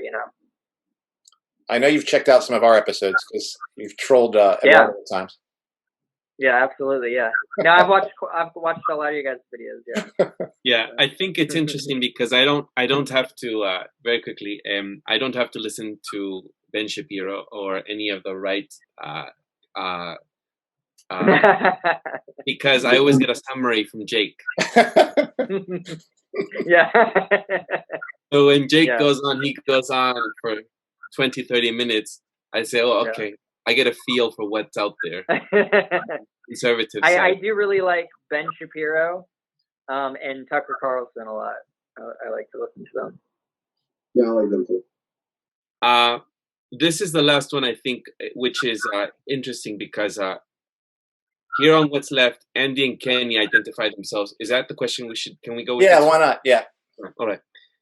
So here on What's Left, Andy and Kenny identify themselves as socialist, and I don't identify myself, although I align myself with them, but I have some unresolved issues, as I like to say. So, but we all agree that we have an agreement about what collective working class action could potentially do and will be essential to solving problems for how we see what we see in the world. Where do you look for a solution, or what do you think? How do you see a better world coming to be? You want to go ahead, Rob? Yeah, I'll try to tackle that one. That's a big one too. It's a really big, deep topic. I gotta say, I've enjoyed this conversation a lot. Yeah, how do I see? I guess the question, Eduardo, just so I'm clear on it. How do I see a better world coming in either the next 4 years or in the future? I would say we definitely have got to get beyond this us-them mentality that's permeated before Trump. It permeated, or at least it had its cracks and origins during the 2000 election, where it was more, again, it's not a legal election, it was taken from us, et cetera, et cetera. But on a side note on that, if Al Gore would have just won his home state of Tennessee, he would have been president. So, you look at that. But I'd say, how do I see a future that's better? I would say if President Biden will really truly reach across the aisle, which is who he is at the end of the day, I'm moderate. Now, how far he's been kind of pulled into the undertow of the AOC's vision of the world, or there are people like her with that vision, I don't know. But I would say if he's truly a uniter, then we need to see that in actions and words, and see united, reaching across the aisle and showing how we can work together. I don't know if it's possible to have that utopia. The reason I say that is, if you look at the congressional map in the 80s, you had a lot of representatives and senators in the middle. And you had to pull them, just like you had to pull people when you were trying to run for president. You had to pull the middle to your edge to make it work. Now, you have nobody in the middle. You have just polar opposites. How many seats do we have? We have 209. We have a majority. Well, if we all vote the same, we're going to make our life a lot better. You don't have to talk to the other side, and that's a problem. That's why I think the president Biden needs to be able to reach across the aisle and get more of so we don't see votes of 51-50, and we don't see, right down the party line. We see somebody has to cross the aisle. That'll help.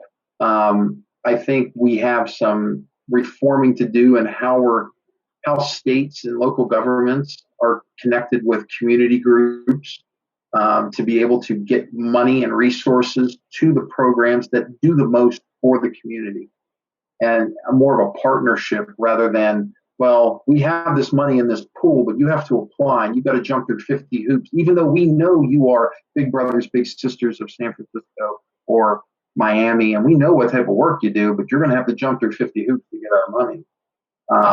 I think you need to make it more fluid so you can work with the groups you know actually can get the job done. And I think we need to get to an understanding of, is it going to be a cradle or is it going to be a safety net? And once we resolve that issue, and how we're going to spend money towards that issue, because I don't think anyone can say, I don't want no one should have a safety net. Everyone needs something, whether it's friends and family first and the government second, but there has to be more of a cohesive bond between people and the government to at least access the needs when they need it, and be able to utilize that access to better themselves into a situation that's better than where they were before. We throw $600 extra a week on unemployment benefits. Where's that money going? Some of it's going to fill a hole of a mortgage payment. Some of it's going to be in food. But maybe that money could have been, utilized differently if we would have spent less to that degree, maybe an extra 300 and take another 300 and say, we're going to form a pool. And then the states are going to utilize that money and the federal government's going to utilize that money. And we're going to connect with these other groups over here that are on the ground, boots on the ground, helping people.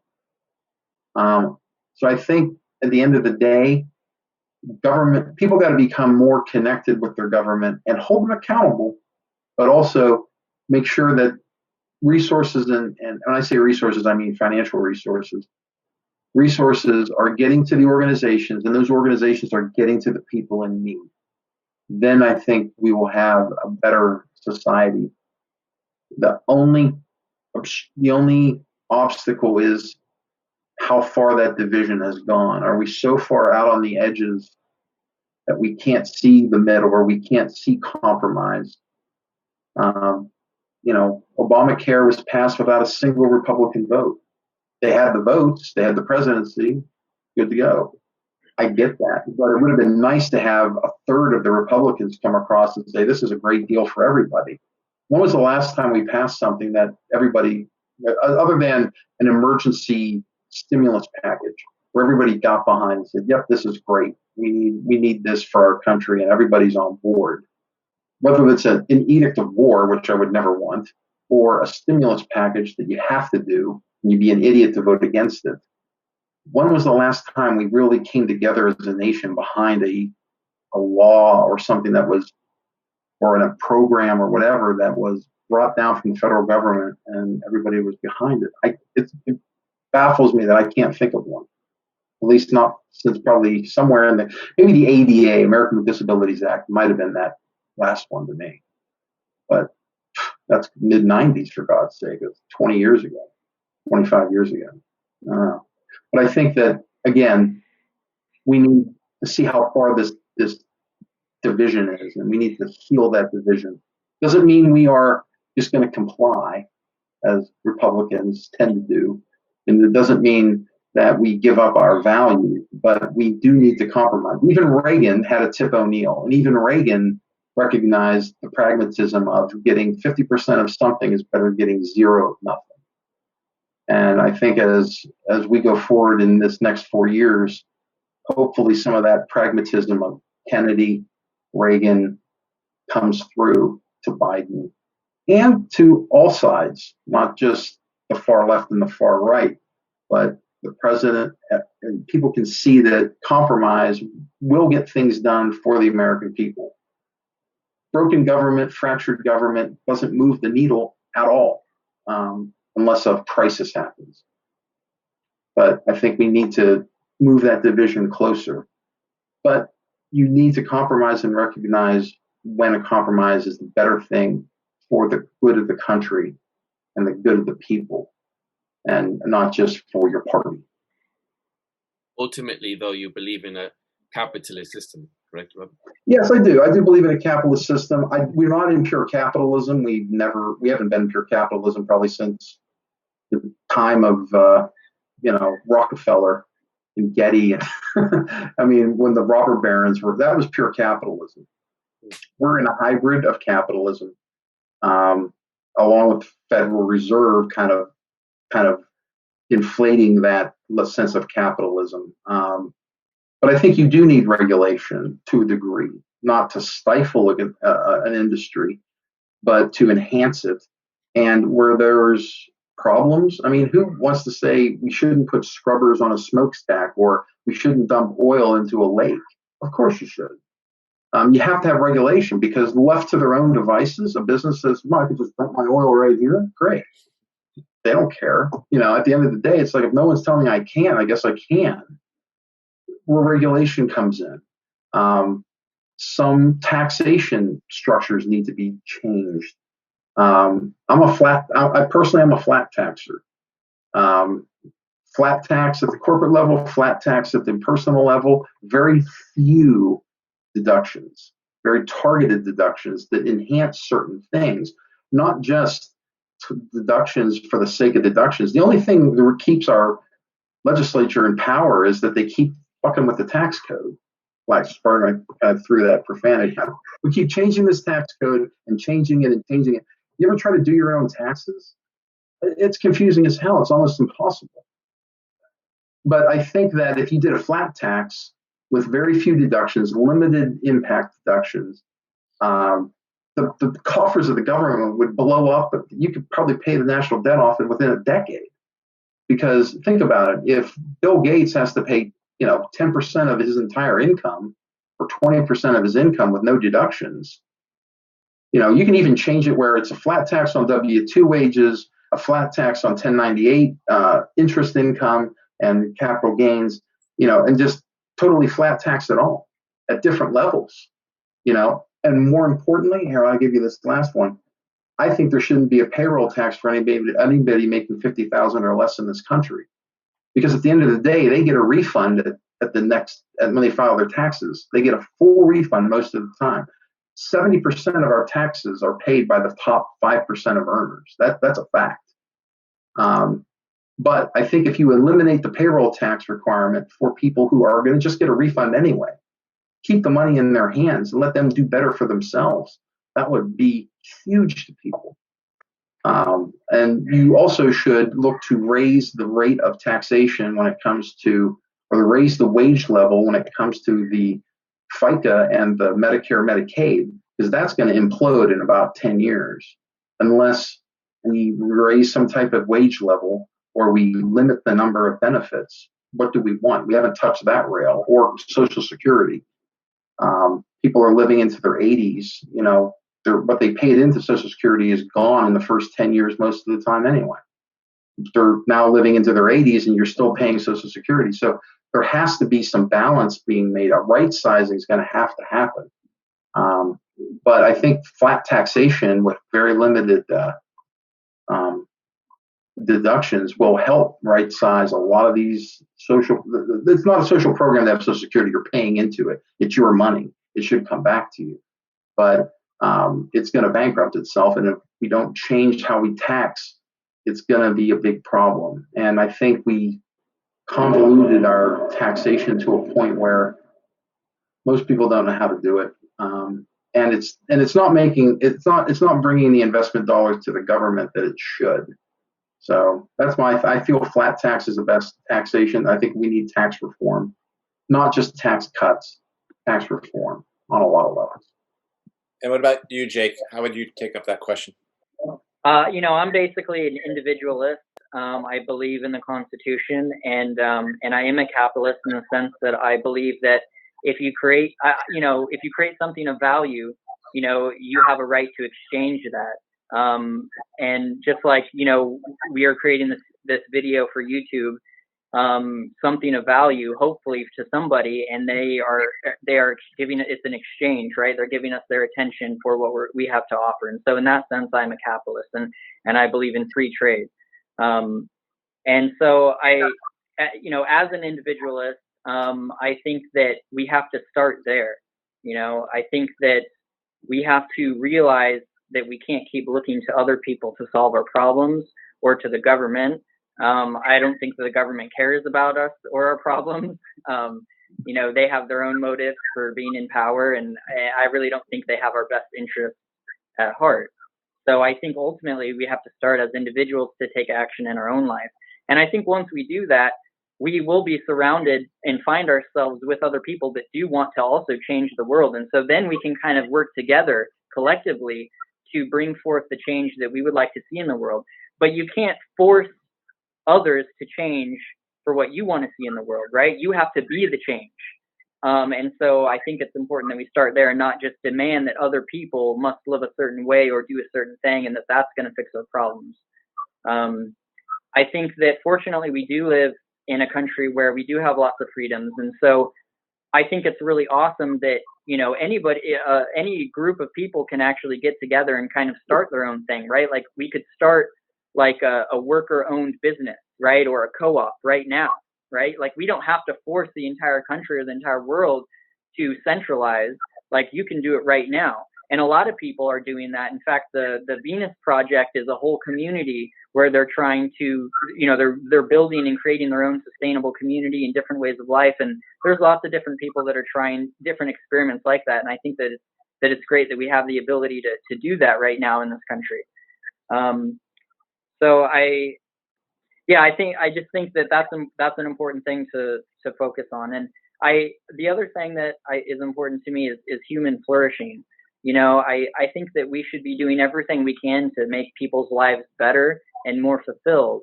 And I don't think the right course of action to try to equalize everything is to suppress growth and suppress human flourishing to try to make everything more equal. I think what we should do is try to expand access and opportunity and those things that make life better to everyone.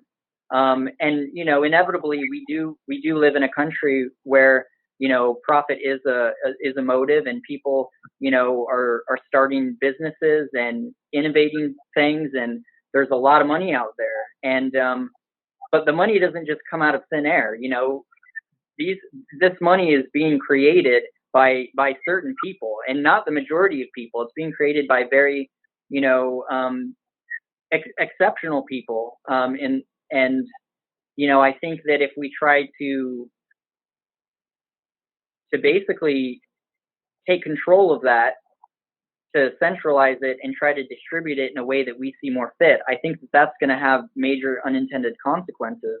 And you're not going to continue to see the amount of wealth and innovation and growth that we do see right now.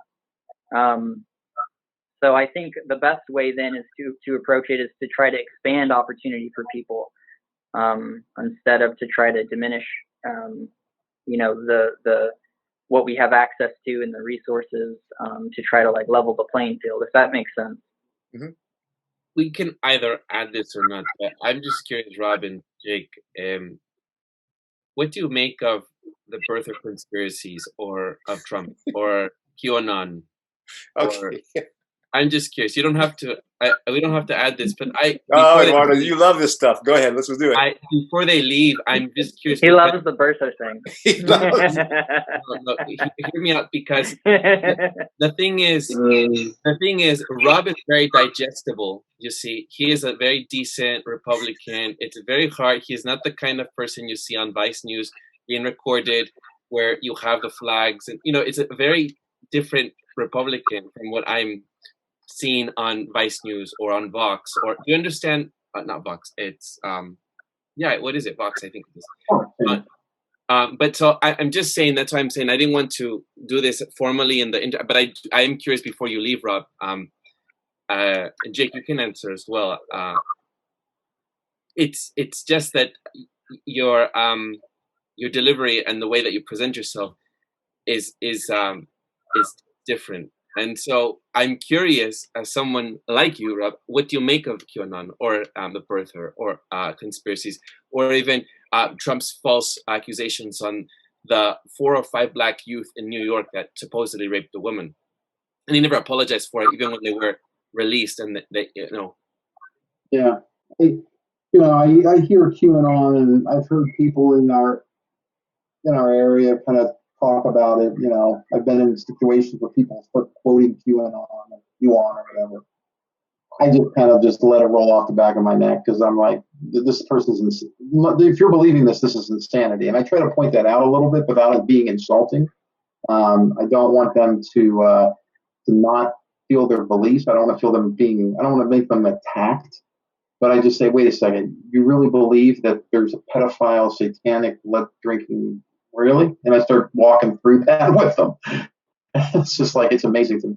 But, any of the conspiracy type vibes or birther, I think that was just, I can't believe somebody would think that, he wasn't born in America, even if he was born in a army base anywhere. A lot of people are born in Germany in an army base. They are American citizens, period. So I don't necessarily think because he was born in Hawaii, that might not have been a state at the time he was born, or whatever they want to kind of connect some concoction. I don't believe or give credence to those theories. It just kind of strikes me as odd, and why they hang their hat on that, like, and to sit and dwell on it is just bizarre to me. Or to think that it's going to change something. It's like, when Trump was out there talking about President Obama, and he wasn't an American citizen, therefore he's ineligible to be president. I mean, that would have been vetted well before that, because he was a state assemblyman, he was a community organizer, he was a state senator, he was a senator at the federal level. So there's been enough progression that somebody would have vetted that and found something of credence. But I don't buy into. I very rarely buy into or even think of a conspiracy theory as true. No, I'm sorry. I said you. That's why I think you clarified what of a Trump supporter versus a Trump voter was from the very. Yeah, I think that's the biggest distinction for me, is just because someone votes for Trump doesn't mean they support him or blinded by the cult. He is a cult of personality. He was a cult of personality before becoming president, and he's definitely a cult of personality today. I mean, I went to his rally when he ran for president in 2016. There is a cult vibe there. I mean, not like, we're getting up and, worshiping Ra or something like that in the sun. But there is that kind of collective like fever. And so, I tend to not buy into the cult of personality. But being a Trump voter and voting for very specific things, I think is understandable. To say I support him fully and he's infallible. I mean, the Pope's not infallible, at least not by most people's rational thought. But if you're a diehard Catholic, he is the next thing to God, right? And that is how sometimes these Trump supporters, the true believers, come across on camera. And you ever notice, though, they always find the worst particular person to interview? It just blows the mind. It's like, how did you pick this person? It's like for WVU, for West Virginia football, when we're in a bowl game, they always find the worst possible stereotypical look of a West Virginia football fan. It's like, please show somebody with, more than 5 teeth and not in a bib overall. I mean, come on. But the same thing with reporters. Find somebody who's, like us, like Jake and I, somebody who can articulate a point of view and come across rationally to the general public, instead of like a rabid dog. I guess I'll just say, like, I think there are conspiracies and extreme points of view and stories and things that people say on, for all types of people, right? Not just Republicans. And I think most of us are pretty sensible. I think most people are much more, center and more rational. And unfortunately, these things get blown up and kind of sensationalized for sure. So, yeah, I mean, just the birther thing, I think, is just kind of irrelevant. I think it's ridiculous. Like maybe a lot of conspiracy theories. And at the same time, I think that there is also elements of truth to a lot of conspiracy theories, and I'm not going to just completely dismiss anything entirely. There might be certain elements that may be true, and so I think everybody just has to do their due diligence and try to think logically about these things. Well, All right. I want to definitely thank Rob and Jake for doing this. It is unfortunate we didn't have the other person, because when I think about it, we had somebody who voted for Trump in 2016 and 2020. We had a person who supported Sanders.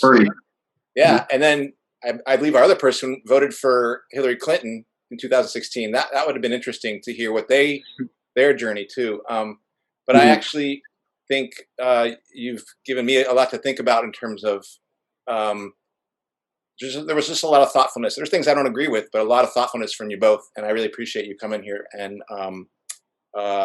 allowing us to kind of ask you these questions and putting so much energy into kind of trying to get the correct answer. I really appreciate that from both of you, and it's good to see you again, Rob, after 40. Good to see you, Andy.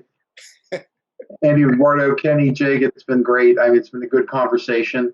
I'd love to be on one where we're more of instead of like a free form of question and you hear our answer, but be more debate oriented, not heavy at the but get more, vet that out. Like you see something, it's like, well, wait a second, I don't really think that's why I'd love to have that more of a debate format at some point in the future if you want to get to that, or if you ever want to have me on. I love this format, and I've seen some of your episodes as well, and I mean, I think it's a good thing to hear points of view, because you've got to understand how other people think and why they think that way, and that helps you either move yourself differently or crystallize your own belief system. But healthy debate, rigorous debate is the backbone of our country, for God's sake. I mean, everybody talks about how the debates went with Trump, and then you look back and you read the Douglas-Lincoln debates. We're really not that far from where we were in 1860.